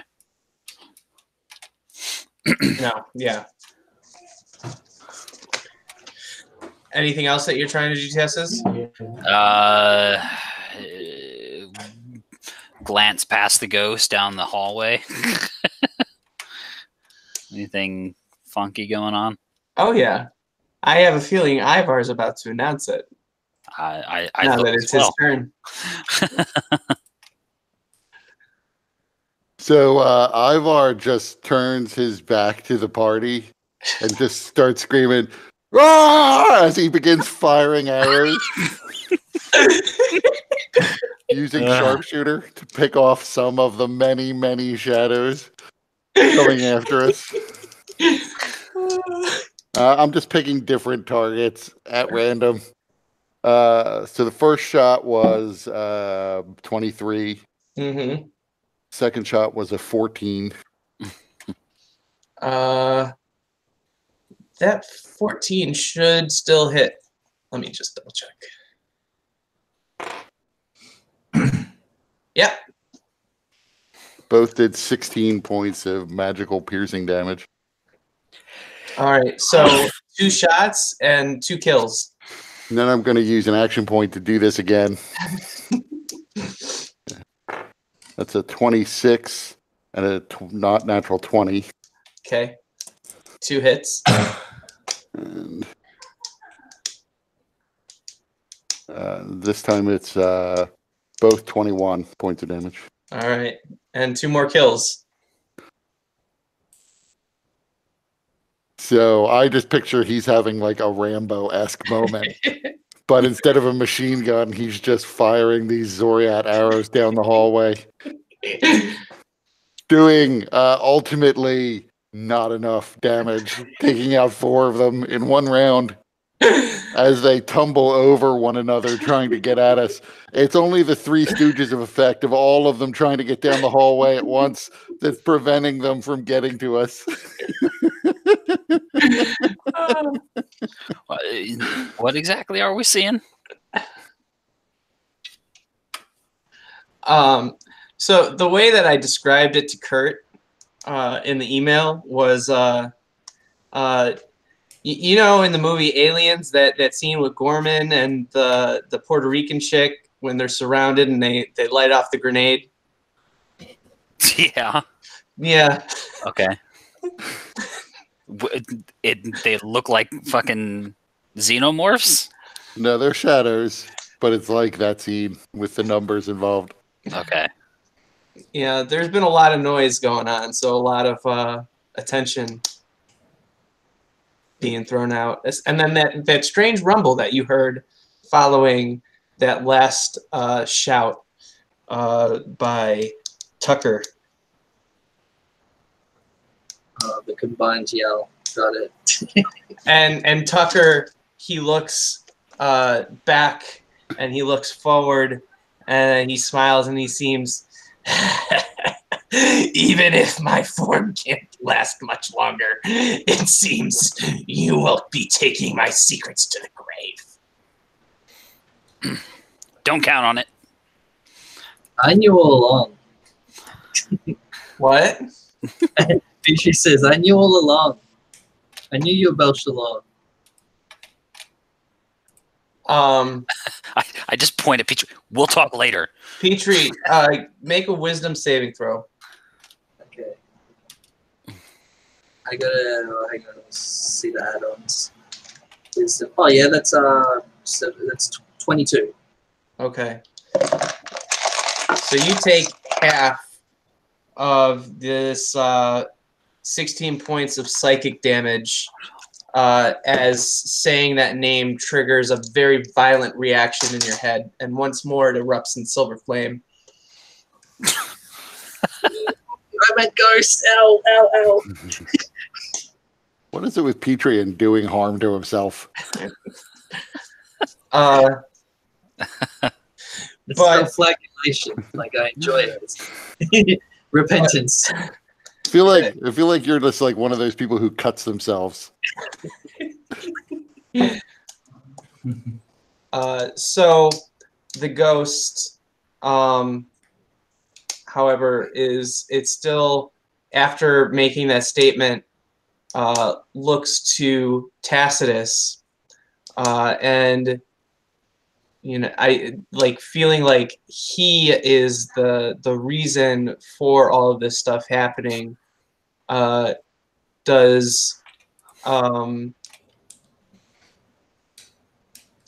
by the way, forgot to mention. So it attempted to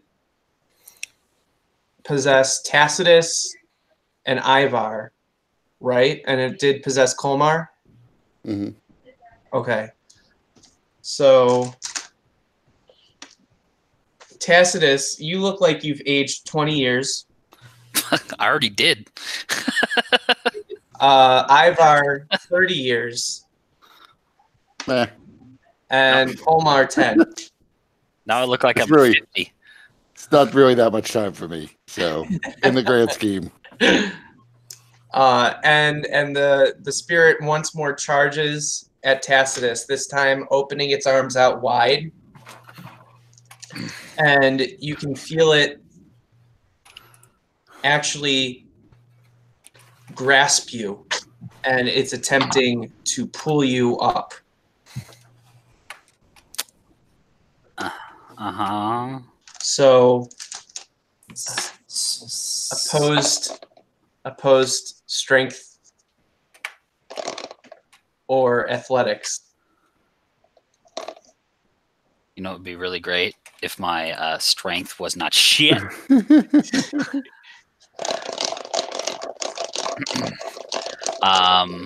You have guidance. Oh no! Oh no, you don't.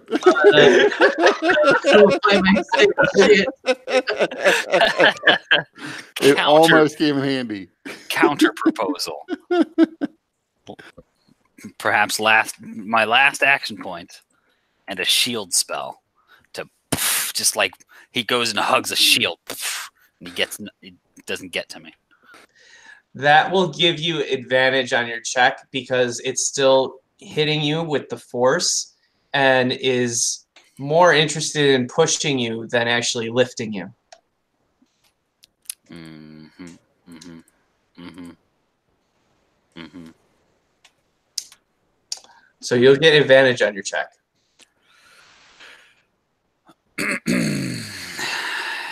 I can, Marthal can tip the scales to go your way, if you know what I mean. I don't at all. I'm gonna try. I'm gonna give myself advantage, I guess. Well, I mean, can't I just use an action point to give myself advantage, anyways? Yes. I gotta use a guess. Or you can cast. Yeah, or you can cast a spell and do it. I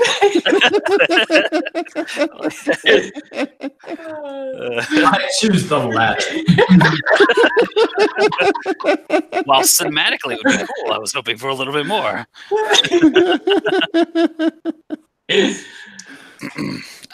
So I mean, we'll see what happens. I'll just roll my athletics, and if I need to use an action point, then I will.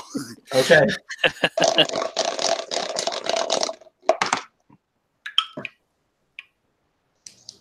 I'm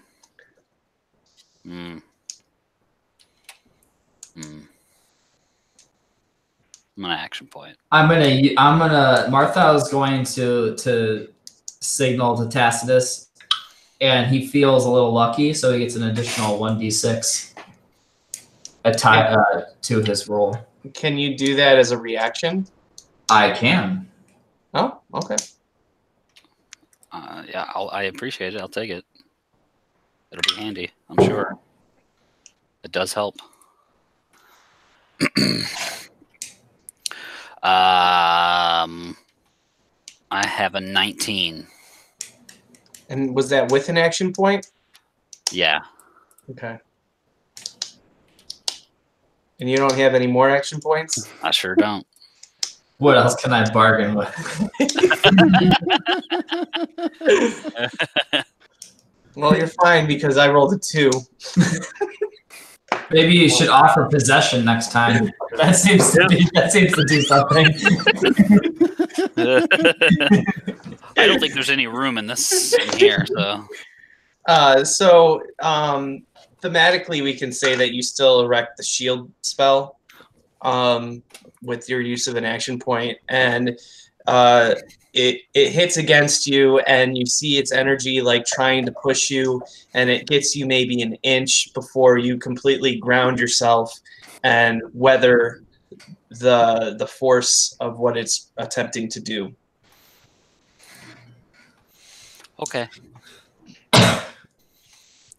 Yeah. We worked real hard for that long rest, guys. We worked real hard. And then it's just lengthening the fight. It was more hit points to have to carve through with cold work. Yeah. I thought we were mostly long resting for spell slots anyway, so There's a lot of spells here right now too. Yeah, I'm through them pretty fast. okay. But we'll get another long rest right after this fight, I'm sure. Yeah. All right. So then, Martha is up. Colmar on deck. I got a question mechanically. Okay. So if you twinned a Chaos Bolt spell, would that duplicate its effect, or the second time? So if you hit both targets and it had multiple things. Oh, they're each one treated as their own. Okay, so if each one could potentially go on for quite a while. Okay, I'd like to use an action point to cast twin spell of Chaos Bolt at the 5th level at these creatures coming. And I say an action point because I'm short 2 spells, 2 sorcery points to actually make the conversion through flexible casting. Because you need, how many sorcery points do you need for the? I need 7 for a 5th level spell, and I have 5. Wait a minute. So you've already used all your 5th level spells? I haven't used any, but if I'm twinning a 5th level spell, I need 7 sorcery points in order to do that. To use the meta magic. Oh, okay. And I have So- 5 available. Okay. So I can use an action point to kind of augment it to those other 2. An action point will give you the 2 sorcery points you need. Okay. So I'm going to like turn around and like face towards the horde of oncoming shadows. Mm-hmm. And let out 2 chaos bolts. And So we'll do one at a time. okay. One's a natural 20. All right, roll it again. That's another natural 20. You got good dice, boy. Okay. Roll it again. 17. Okay. So that first shadow is gonna it's chaos bolt. Yeah. Okay.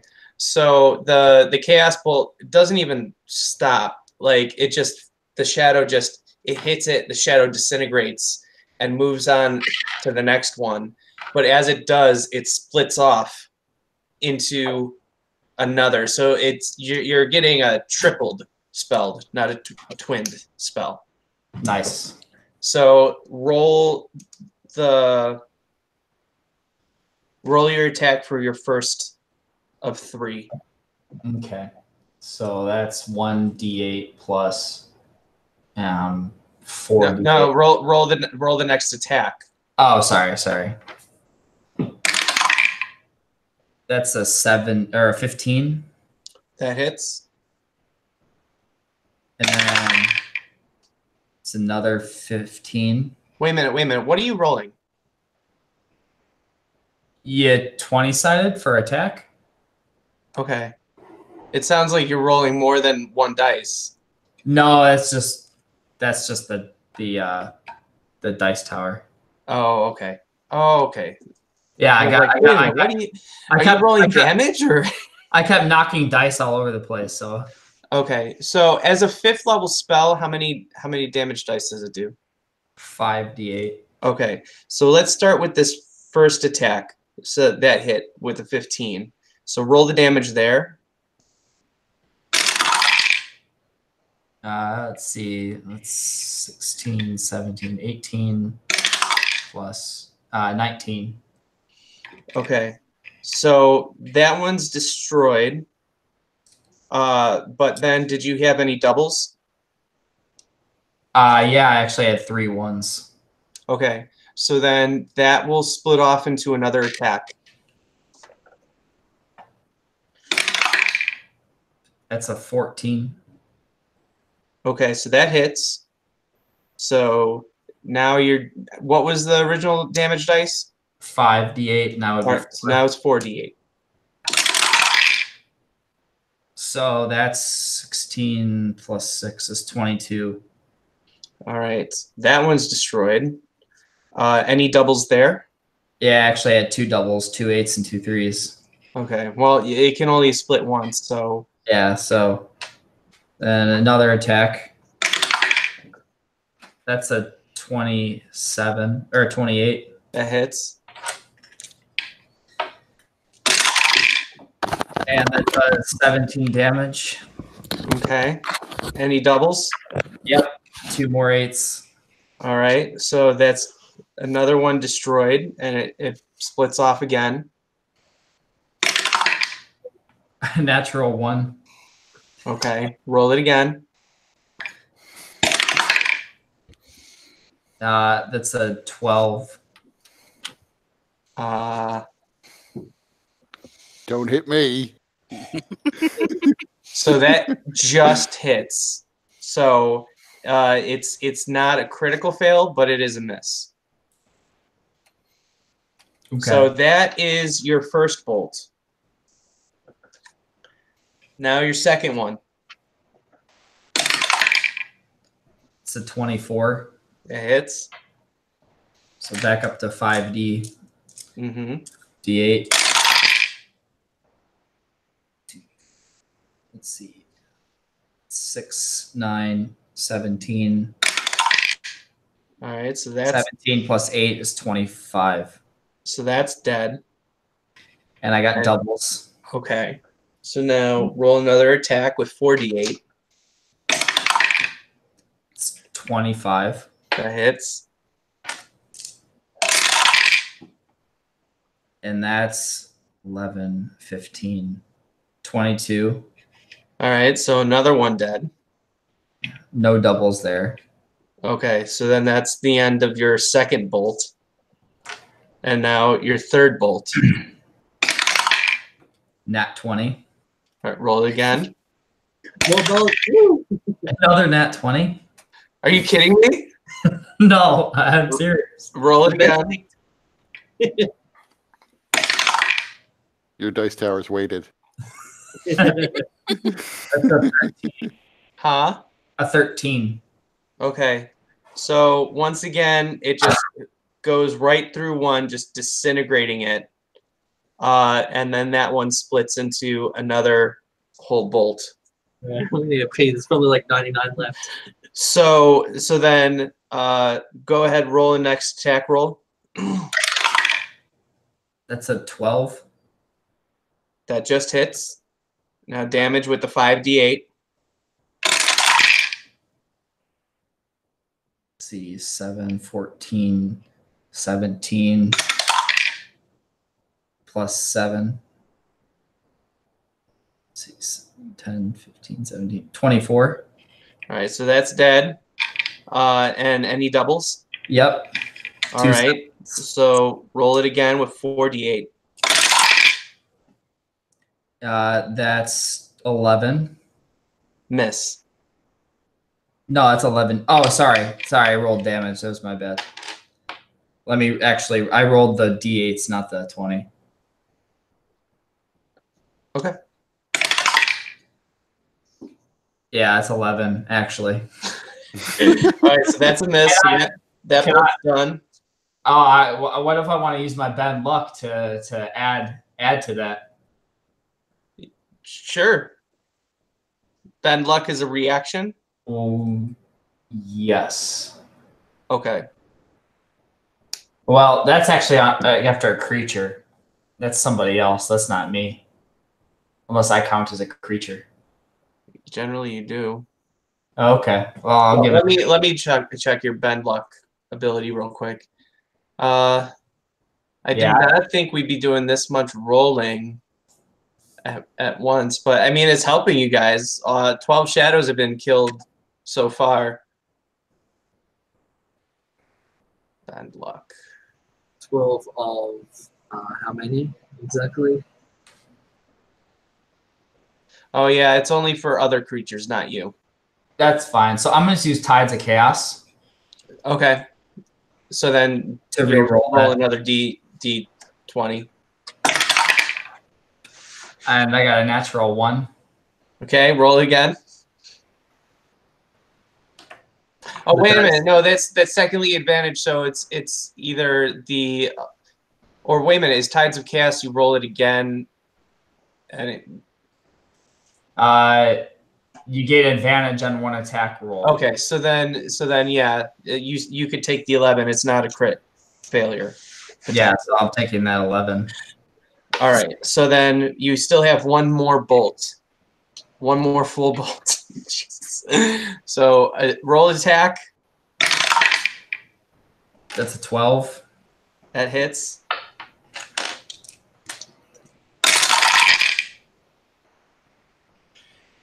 Seven, 15 plus 6 is 21. Okay, so Plus 3 is 24. all right, so that one's dead. Any doubles?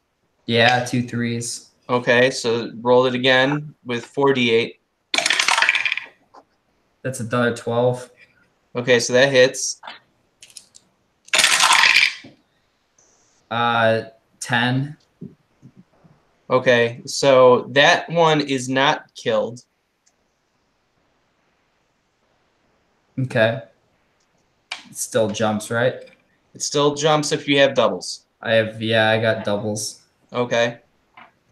Try this one. It's a 12. That hits. And then we're on 3d8, right? Correct.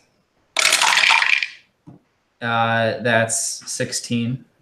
Okay, so another one dead. Any doubles? No. All right. So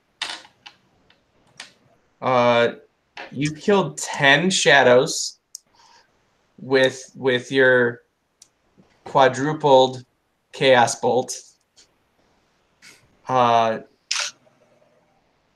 Leaving only one healthy shadow down that hallway and one fairly injured one, making that way clear.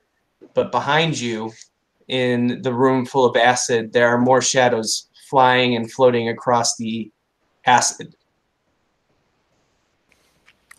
Okay. And Well, I'm coming that way. I'm going to use my bonus action. Holy shit! You got done that? And I'm gonna use my bonus action to inspire those around me with my wondrous appearance, and everybody gets 5 temporary hit points Yay. if they lost them at this point. Well, I definitely have. I would like to remind the DM that that tunnel on the other side still had Mordenkainen's thingy up, which negates sound passing through it. Ooh. It's up for 24 hours.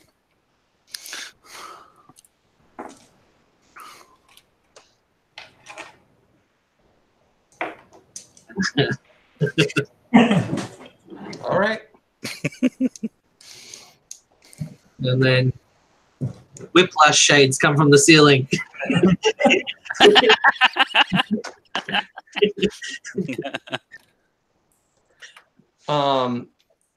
All right. So that was Martha. Colmar, you're up. Petrie on deck. Remaining shadows in the hole.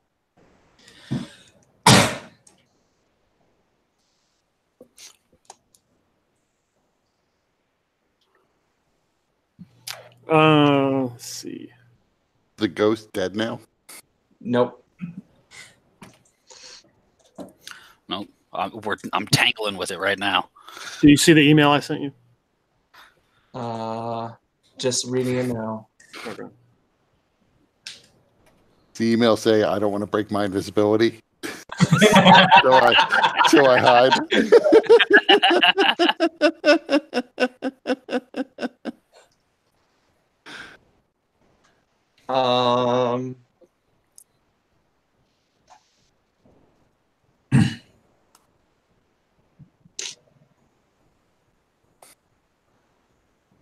Yes. Yeah, but everything's at disadvantage, right? Shit. What happens when I get the 5 temporary hit points? Am I still dispirited? Yeah. Okay. But good question. Do I see the shades in the tunnel that got wiped out? Mm-hmm. Oh yeah, you saw all of that. Okay. It was quite the spectacle.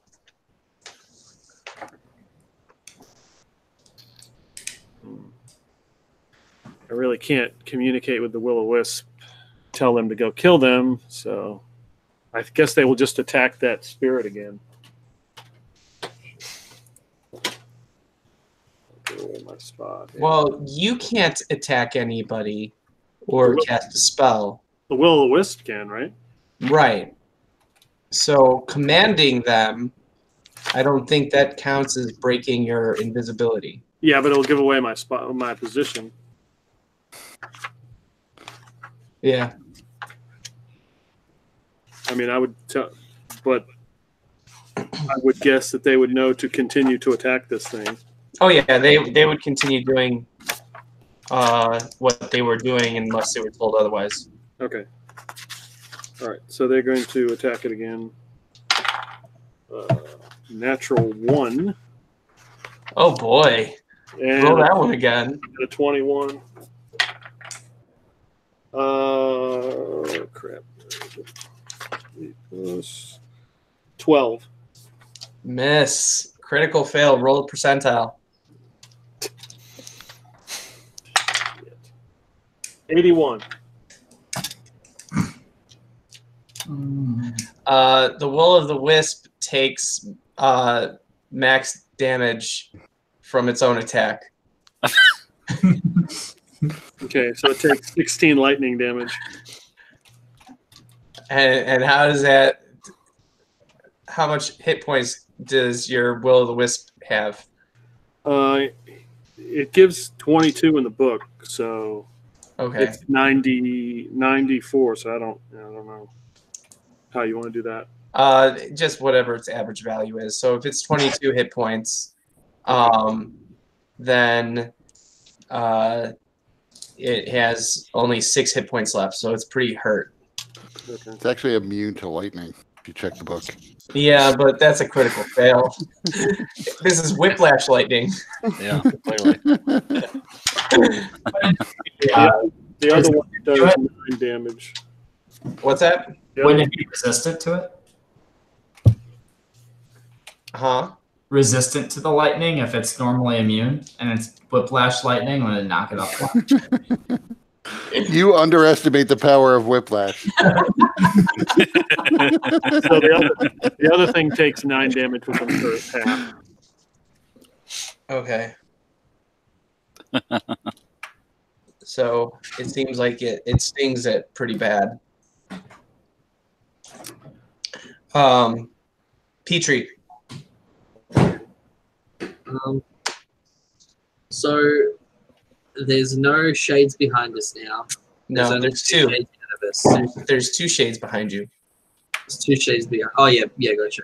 So there's just the 2 shades. Okay. Well, that threw out my my big plan. So let's just whack this ghost in the head again with my sword. Okay. Still have advantage.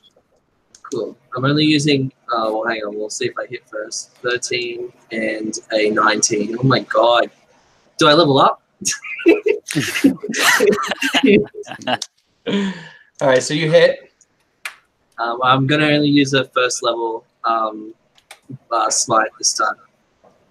I need to spare this third level just in case something comes.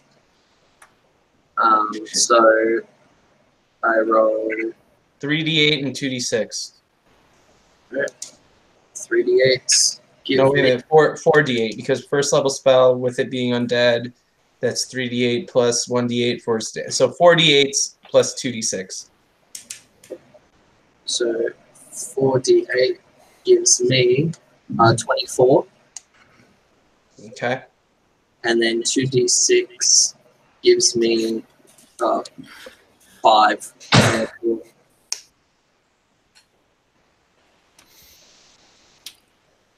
Okay. It's hurting pretty bad. It's dripping ectoplasm. Okay, and I get 5 heroism hit points, temporary hit points just then, yeah? Yeah. Sick. All right. They're not cumulative with any temporary hit points you already have them. Oh, okay. Yeah, so you only have 5. And now it's the shadows. All 2 of them. And unfortunately, Ivar didn't retreat when he was Ramboing his shots down there, so Ivar's way closer than the rest of you. Oh, no. Yeah. All right. This is it, guys. Ripper. This is a good game. So So do we still have shadows coming in from the side of the acid pool? no, because of the Mordenkainen's sanctum. So when you said there's shadows, there's only 2 of them left, right? Mm-hmm. Okay. And you don't sound so depressed when you say no. There's only 2 shadows left. So Ivar is the closest one. So these shadows, you know, they're gonna go for him. Uh-oh.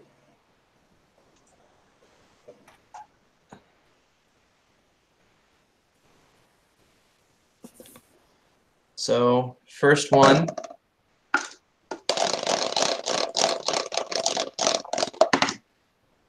Rolled a 4. Second one. 21. That would hit. Bum, bum, bum. All right. Is this dice got a skull and crossbones on it? You should not use that. So first of all, you take 6 necrotic damage.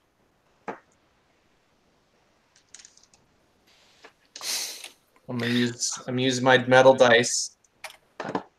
We're gonna see what the dice gods determine for your fate. New die. Do you not want me to use the metal dice? Yeah, metal dice are fine.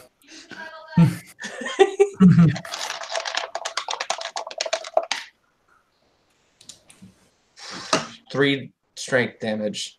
I am dead. Dead. 0 strength. I told you, new die. Is that a spell? No. The strength drain on the fucking shadows. Which you're lucky to have not been here for most of. Basically, they say, screw your hit points. What's your dump stat? We're going to drain that. And if it is 0, you're just dead. What's that? You got vitality? Get that the fuck out of here. So Ivar, I will let you describe how Ivar makes his final moments. So the first one comes in, and Ivar manages to distract it by waving his bow in its face and almost seeming like he's batting it out of the way with the magic of his arcane archery. But the second one then sort of swoops in directly, coming right into his skull. And Ivar just sort of shoots rigid and falls backward. His bow just clatters to the ground next to him.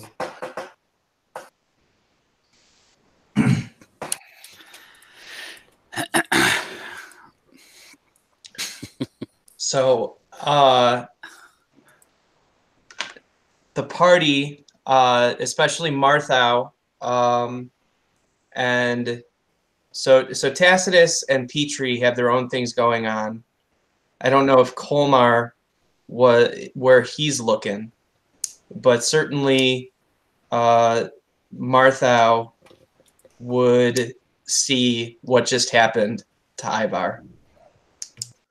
Would Martha know like what's going on? You would know that Ivar has fallen. Ivar! Get up! They're gonna kill you!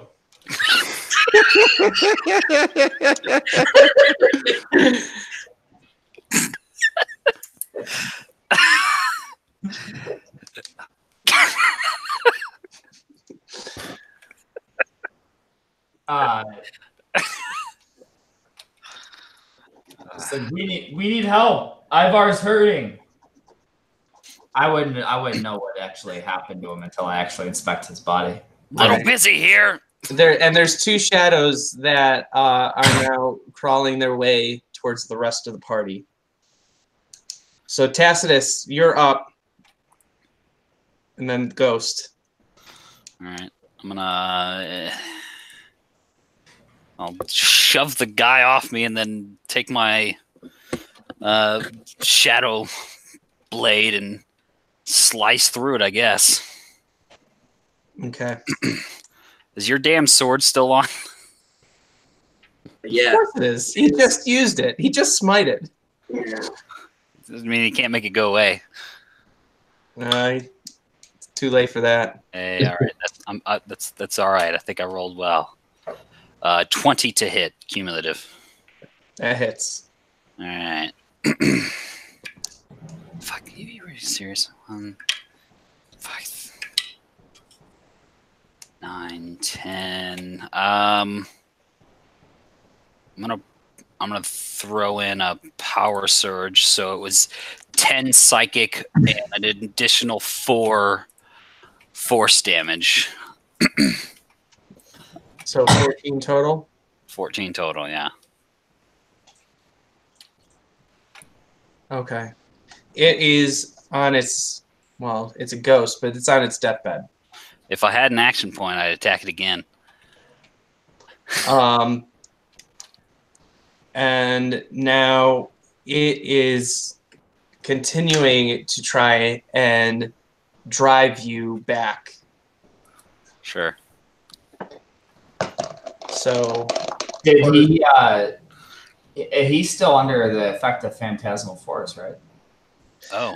So that is still coming into play, yeah. So go ahead. It seems to be ignoring the illusion, but it's still taking damage from it. So go ahead and roll the psychic damage. It's 4. Okay. Is it dead yet? It is very close. God damn it. It's literally 10 hit points away from death.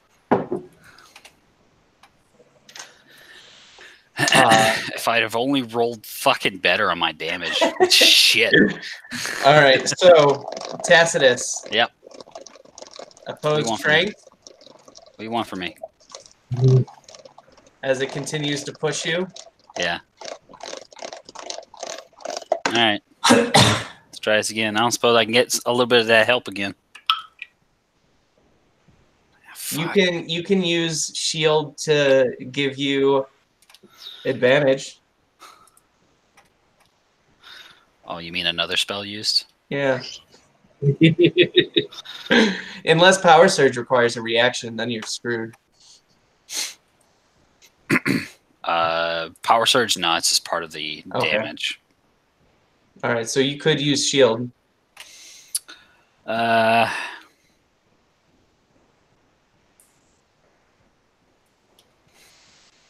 mean, I have my arcane deflection, but that's not really the same thing. How does your arcane deflection work again?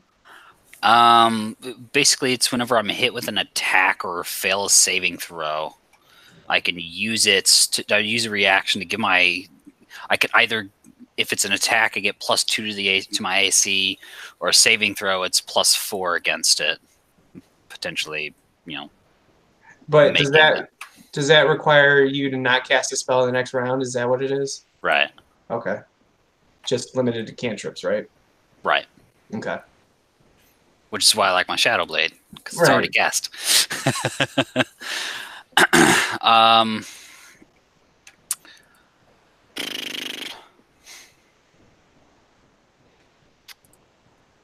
Yeah. I'll give myself advantage here. Use the shield to help. I'd recommend it. I rolled well. Fuck me. This is the worst. I'm gonna end up having to use another luck.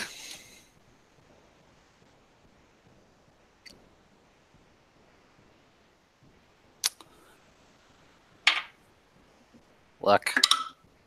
Oh, that's much fucking better. Jesus fucking Christ. Natural 20. All right. I rolled a 21 total. So it would have been 25 for me. So it's continuing to.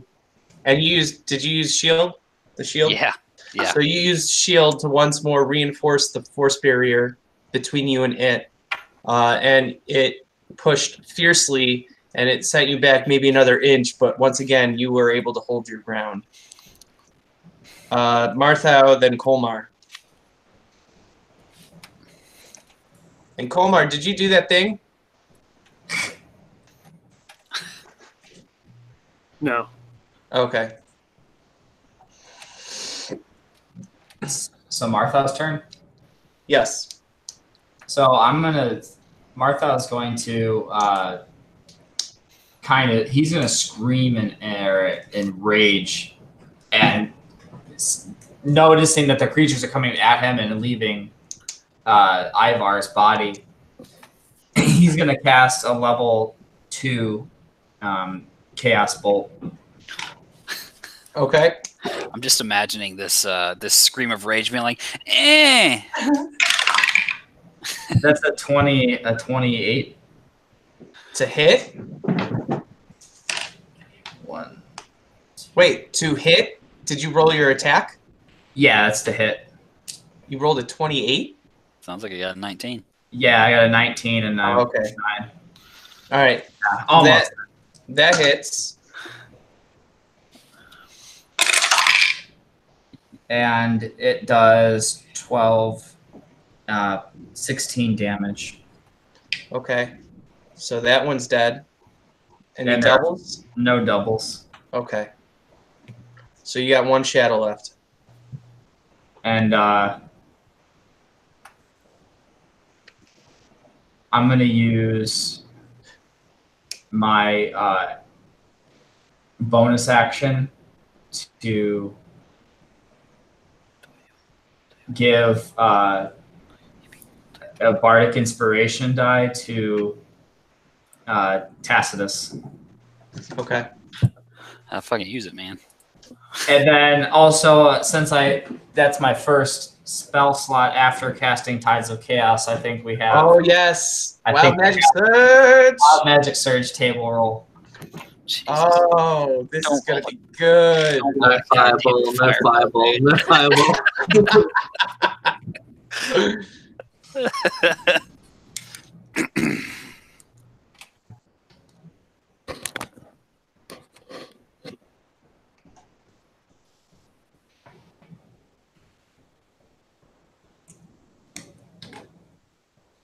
So that's a 13. I hear that's a lucky number in some parts of the world.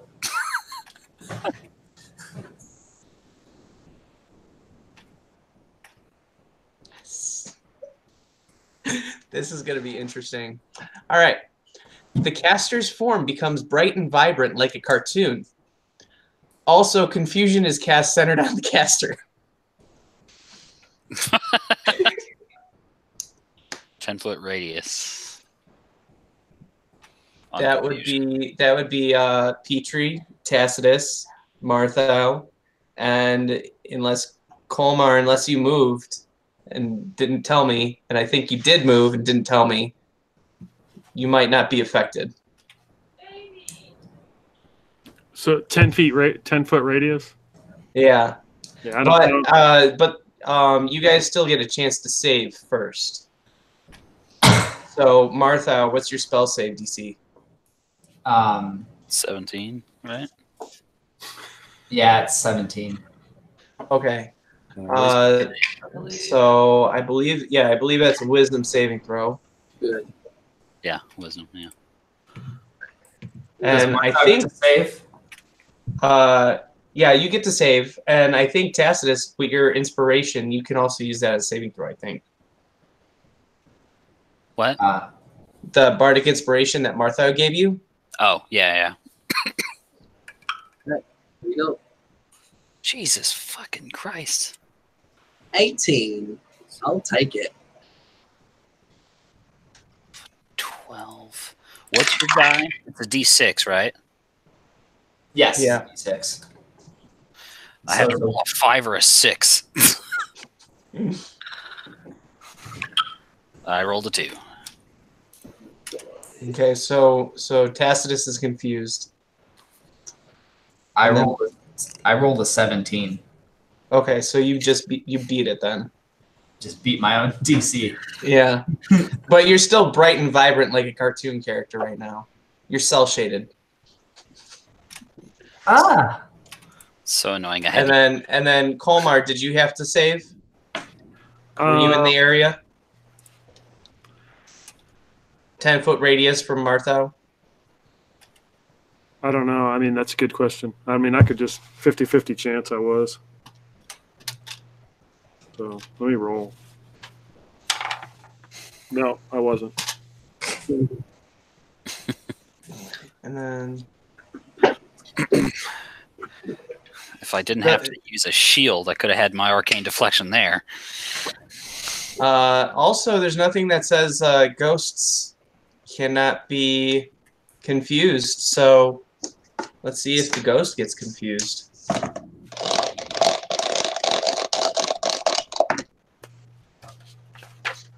Ghost is confused.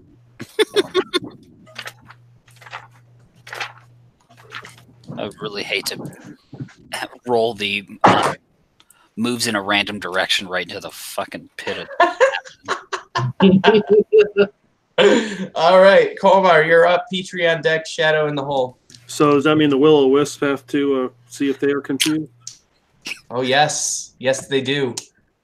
Are the shadows within range yet? Do the shadows get confused? The shadows are probably about 20 feet out. They're one movement from being in range. There's only one shadow left. Or yes, the one shadow. Wow. So I would have tried to hit the one that was not hurt. I would try to hit the one that had full health, or that looked fine, because one of them was grievously injured. Yeah, but it is a shadow. So give me a insight check at disadvantage to see if you could tell whether a shadow was injured looking. Did you hit it? I already did. I would have tried to hit I was gonna try to hit the one that was most or had more health. So insight would have been 14. All right, that's good enough. Okay, so there's one shadow left, and it's limping. All right, so Colmar, do the Wills of the Wisp save? Is it Wisdom? Yeah. Yeah, so that's a total 21 and 18. All right, they both save then. All right, so they're going to attack the spirit dude. They're going to have a different form of confusion. Like, why the hell is everybody acting weird? 11 and 16. Both miss. Shit. I can kill this son of a bitch. 13 damage. Wait, they both missed. 17 missed? I thought you... Wait a minute. What did you say the first... It was like 11 and 17, I thought. Oh. If you roll a 17, that hits, actually. I must have heard something different. Okay. Yeah, I think it was 13 damage, halved, right? Or something? Yeah. So it's hanging on by a thread. Like, literally. It's phasing in and out of existence. You couldn't do 6 more points of damage.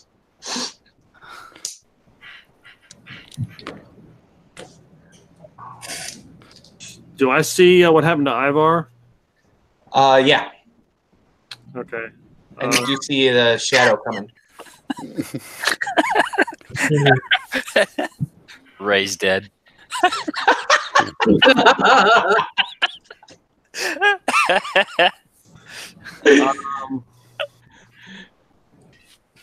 Don't make me come over there.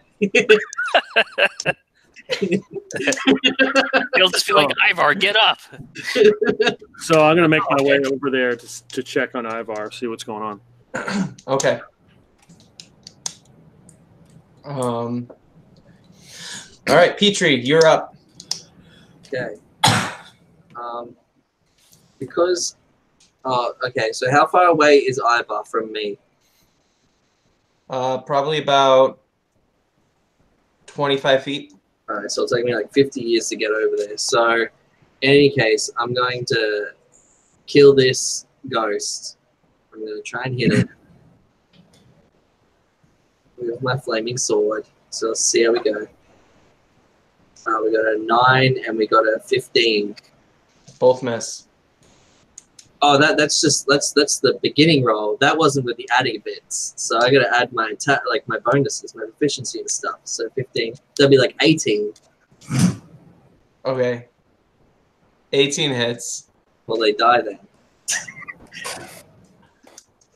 So yeah, go ahead and describe how the spirit dies. I sort of like raise my sword again, as if I'm gonna smite, but I don't because I know it's got less than 10 HP, and I just lower the sword slowly onto him, and then sort of just follow through all the way through, sort of dissipating the light all over the place. Was he confused? Additionally, the spirit, once it dissipates, you see bits of ectoplasm kind of flowing around and then coalescing into a ball, and then it shoots into Petrie's head. Petrie, give me a wisdom save. I catch it. These are good rolls. If you weren't confused, I might allow you to try it. So 19. 19. Okay. So you take half of this. 26. So you take half psychic damage. 26. So as a final fuck you, he slimed you.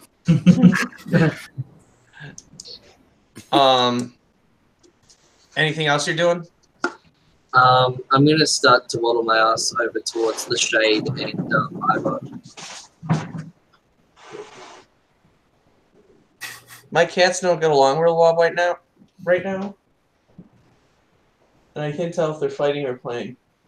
Doesn't sound good though.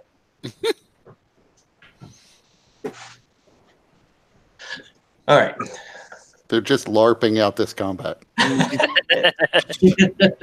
All right. The shadow is up now, and that is making its way over to Marthau. And it's going to attack him. Where is she? Come on, baby. Come on, baby. Let's go on the third. Oh, she's still ready to go. 20 hit, not natural. It does. So you take... First taste of strength drain. You take 11 necrotic damage. And 4 strength damage. Okay, let me figure out how to add that in here.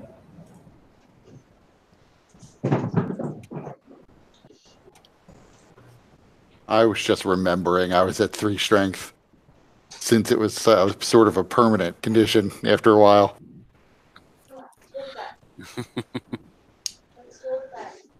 So Marthau, you're at 5 strength now. And then Tacitus. Yeah. That's what you do. What do I do? I guess we have to roll a d10 to figure that out, huh? Yes, we do. You want me to roll or you? I've I've got confusion up here, so I can roll it. Yeah, you roll it. All right, now. Come on, d10.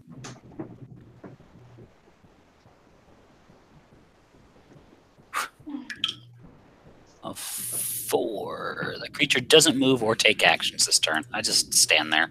Okay. Marthau, you're up. Shadow right in your face. Oh, I get another wisdom save to see if I get out of this. Oh, okay. Nope.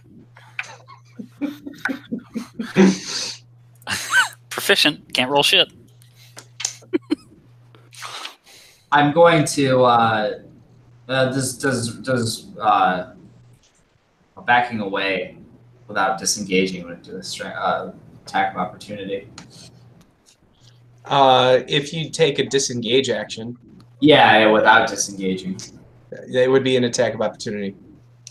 Can I use an action point to disengage and still use my action? Yep. So I'm going to do that. I'm going to go back, disengage, and go back closer to the edge, towards the acid pool. Okay. And then I'm going to turn around and just fire a chromatic bolt at this thing. Okay. That's a 24. It hits. And it does 6 damage. Okay. So that shadow is dead. And then I'm going to use my movement action. Oh, I guess I used my movement action there. And then I'm going to take the rest to go towards Ivar. Okay.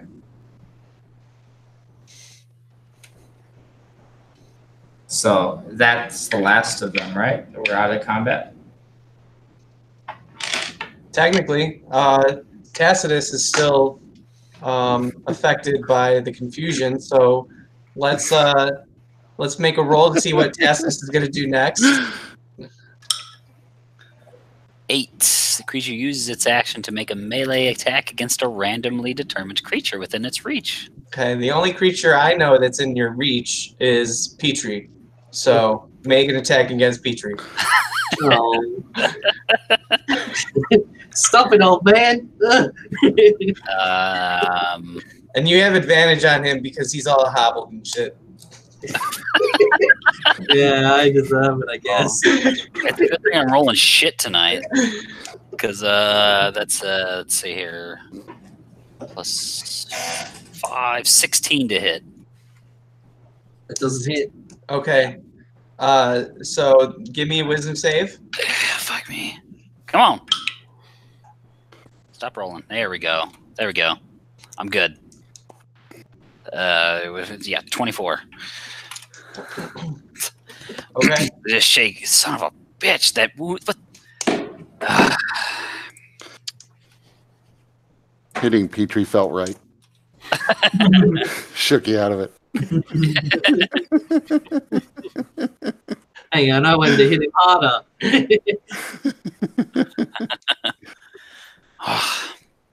All right. Getting my bearings around, and then I guess I just I see Ivar on the ground down the tunnel. Mm-hmm. Yeah, go up there, I guess.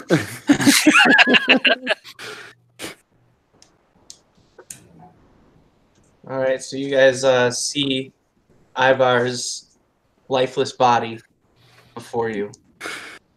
It's just cure light wounds and an action point, right?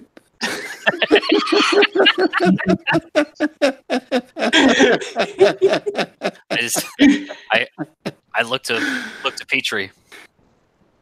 You got something for this? Hmm? Yeah, I might have something, but I may need some help. Because you know how blood is power and everything. Colmar. And I'm standing right there, so I appear. Oh. I'm not visible anymore. So what do I know about the body since I've been trying to examine it? You know. Well, give me a medicine check. God, at disadvantage, right? Dispirited. It's like, why bother? Natural 1. I mean, you could have had Petrie try to heal you, and then make the medicine check because just even 1 hit point. Well, okay, because I got temporary, but that didn't count. Right. I do sort of, but I kind of like the image of he like kneels down to investigate the body, and then he's like, "Who the fuck cares?" Yeah. He stands back up. I think there's a pulse. I think he's fine. Yeah. So that being said, Martha, he realizes how badly injured Colmar is after like seeing him kneel down and seeing that giant gash in his back. He's like, "Here, let me help you out with that." And I'm gonna cast Cure Wounds on the third level spell. So Colmar receives. I did go ahead and roll a medicine just to be sure that he was dead. I got a 22. You get 16 health back. Okay, cool. Okay, and you're no longer dispirited, which removes the exhaustion level. Okay.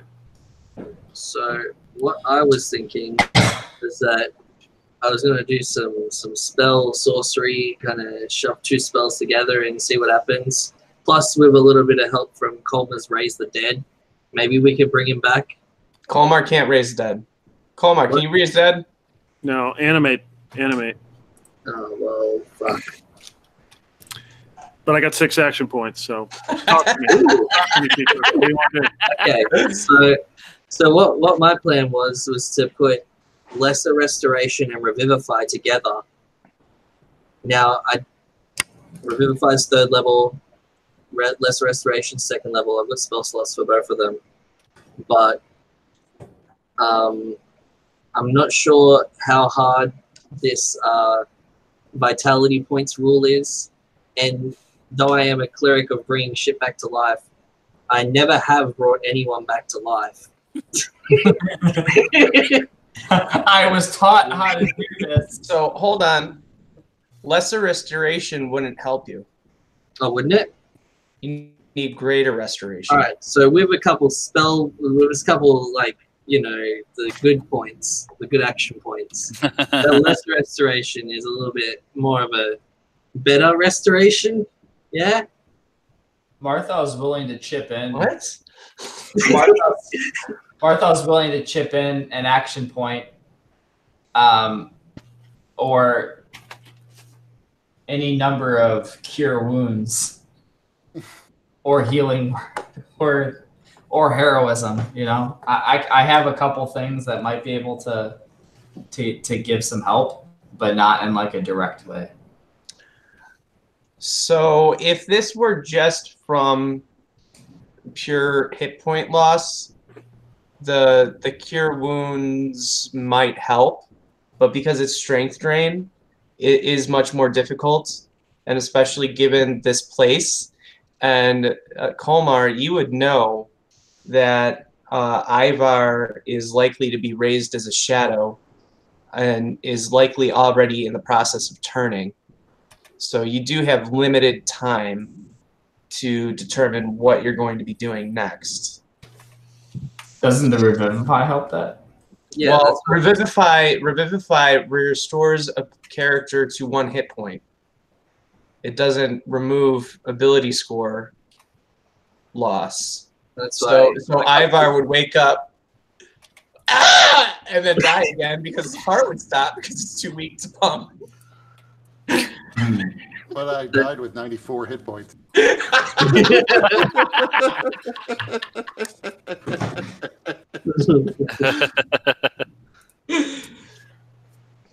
So with a couple action points, would I be able to like make that Lesser Restoration a bit better? You're a life cleric. How do you not have Greater Restoration? I'm not the right level yet. I'm not the right level. Oh, you're not. You're like a level 7 cleric. Yeah, I'm level 8 cleric with level 2 paladin. So Well, that was a poor choice. I'm missing those 5th level. In hindsight, level why spells. did you do that? Yeah.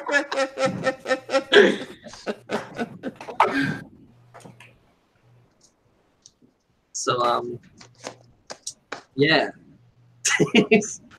All right. So since we're getting to the end of the session, What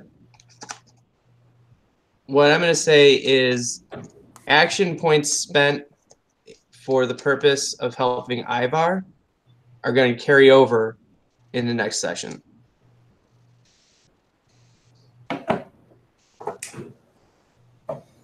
That's fine for me. Or leave me dead, and then we figure out how you get to meet a new character for the party down here. That's at full strength. Donald Trucks wants to join. So that's another thing too, because Ivar has to be, his spirit has to be willing to come back from the dead. Is Ivar's spirit willing to come back from the dead?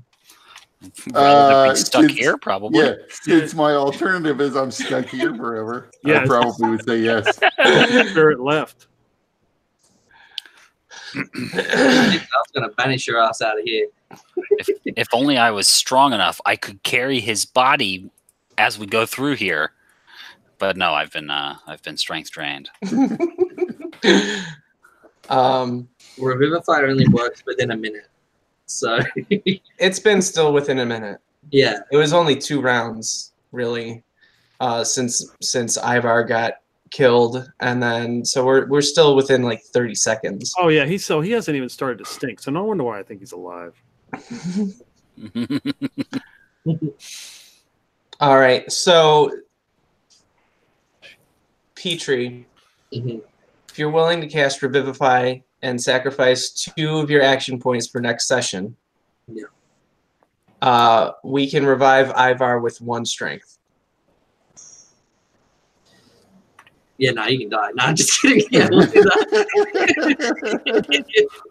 Can I? So we'll switch it up. It's 1 strength rather than 1 hit point. Straight. So, Can Martha throw in a couple action points to make it 3 strength? How would Marthau contribute? So that's the thing is, what would that look like? Martha is a bard who's his instrument of choice is spoken word poetry. So he would be talking about how Ivar, he would be giving a rousing speech, and he would be saying, Ivar, Ivar, Ivar, Ivar, Ivar, yeah. And at the same time, casting Mantle of Inspiration, inspiring everybody around him, and at the same time giving everybody temporary hit points. How often can you do the Mantle of Inspiration? Says as much as I want. yay! Keep that shit up. Yeah, why haven't you been doing that every time? It says I can. It doesn't have a limit on how often I can do it. It just says as a bonus action, I can spend a bardic inspiration to do it. Okay, so you're spending a bardic inspiration Each time I do it, yeah. Okay. Which I've been keeping track of. I only have 1 left. Okay. So I'm inspiring those around me and chanting. So kind of giving my energy, my aura. I can't think of anything better right at 11:54 at night. So I will allow you to, and once again, this is action points that you would be getting next session because we're so close to the end. And I don't want to just give you guys reason to just dump your action points. There's got to be some kind of drama. Drama. Yeah. I will just wait for the shadow creatures next time. So if you want to contribute, you can contribute 2 action points per additional strength that Ivar would be raised with. So I'll contribute 2 action points because that's all I have to contribute. So I'll have 2 strength. Well, wait. So so that's going to be your action points for next session. Yep. So you're gonna start next session with just 2. I would start with. I still actually have 5 because I've never used all 5 action points in one session. I thought it was 4 action points. It is, but you gave me one a long time ago, and I have never used it, and it's been restarting to 5 every time because I've never used all 5 action points. Okay, so then you would start next session with 3 action points then. Yeah. Okay. All right. So, Petrie, go ahead and describe what happens next. I would still think Kama would try to maybe try to help us. I'd be like, hey, can you since he can't pump blood, can you do that for him? With your blood powers and stuff? Yeah, Colmar, how do you respond to that? I mean, he's still alive, isn't he? No, he's dead. He feels dead. And I slap him, and I'm like, yeah, he's dead. So what do you plan on doing? Well, I have a spell which can bring him back a little bit, but he's weak still. And he won't be able to move much, and his body parts, his insides, won't work. So can you make them work? Okay. So I will use 2 action points and cut myself and then cut Ivar, and we will share blood, which of course is infused with my grease. And I will give him back some more strength. The blood of Paul begins to pump through him. So you're okay with sacrificing 2 oh wait, but you have 6 action points right now, right? Yep. All right. So then okay. So so that works. That works. Yeah. I think very much reminiscent of back when I used Spare the Dying, where those blue veins shot out. I think it'd be the same, but it'd be all over Ivar's body. You'd see his veins starting to pulsate, and maybe even a bit of blood squirting out as well at times. And I'd be like, "Oh crap!" I'm trying to sort that out, and yeah, just blue veiny things.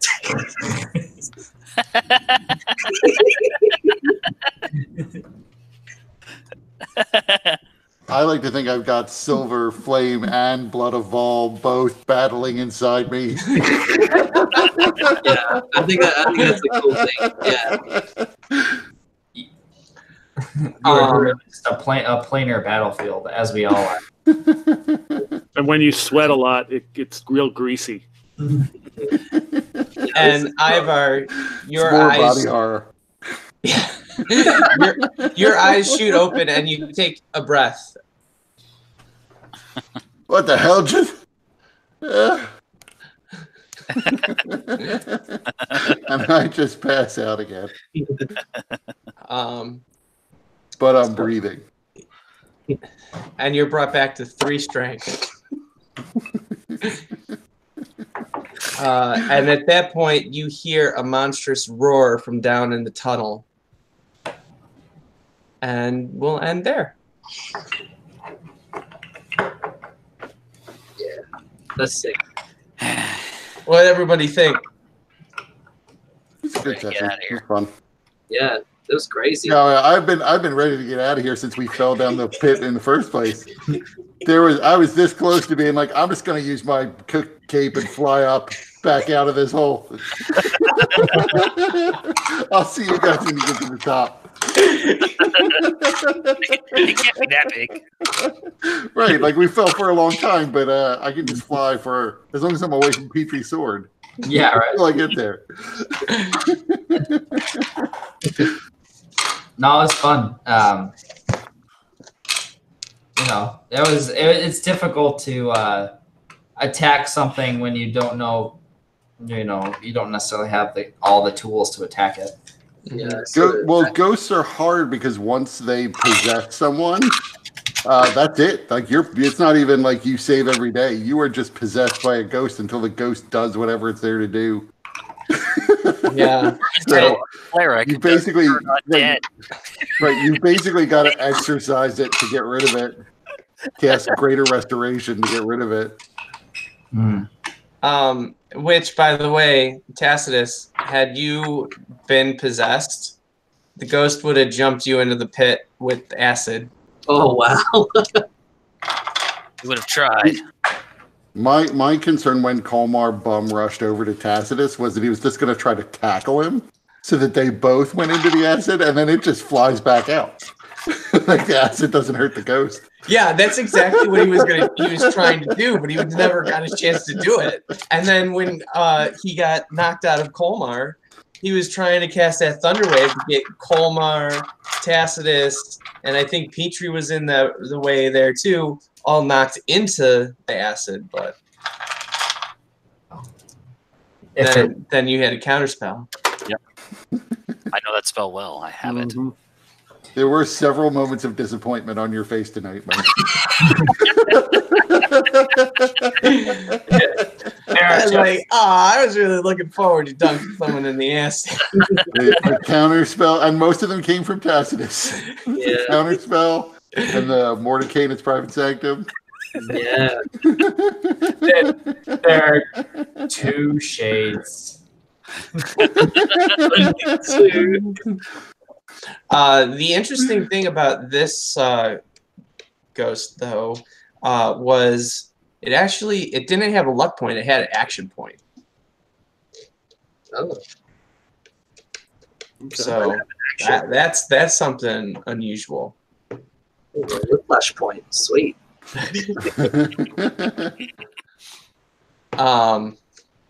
Glad you guys worked together to raise Ivar, because I really felt bad about having to kill him. When Ivar didn't, when he fired off the 4 arrows, killed 4 shades, and didn't retreat, that's when Ivar was like, fuck it, I'm just going to die here. This is my last stand.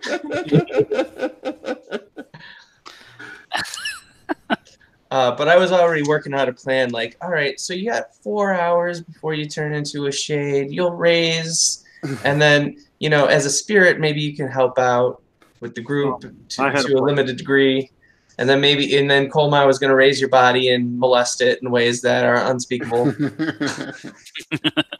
I had a plan. I was actually sort of surprised it wasn't like a roll for initiative to see if Petrie could raise me before Colmar animated me.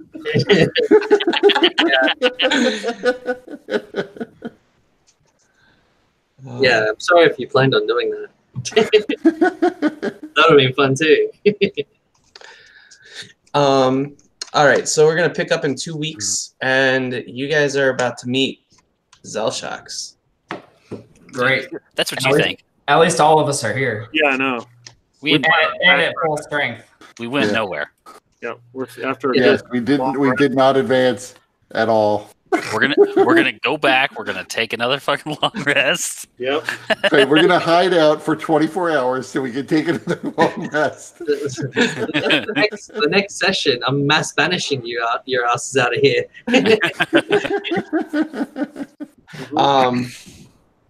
So this character, I've actually drawn him up too, so you guys are gonna get a chance to see my drawing skills at play. Which will be cool. Very cool. All right. Thanks everyone for playing. See you Thursday, Peter and Mike. Yep. See you guys. Brendan. Good stuff. And Yeah. Brendan. Yeah. Friday. Sweet. Fishay. Friday. Yeah, Mike. Thanks, man. That was fun. Yeah. Yeah, it was good. You guys really pulled out all the stops. We tried.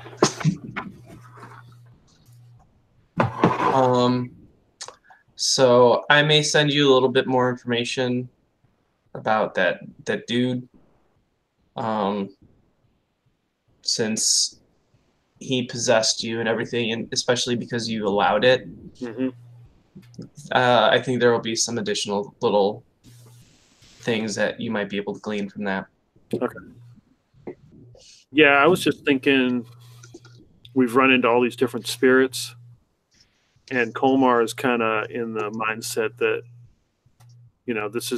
he finds this place very interesting with everything that's going on, and he doesn't necessarily just jump to killing stuff, especially with the will-o-wisp. So he figured that if it was some sort of spirit, then maybe he could talk to it, because he figures that Zolshak has trapped all these spirits here, and that they don't want to be here. So he was giving him. He might have said, "Just fine, if that's what you want to do."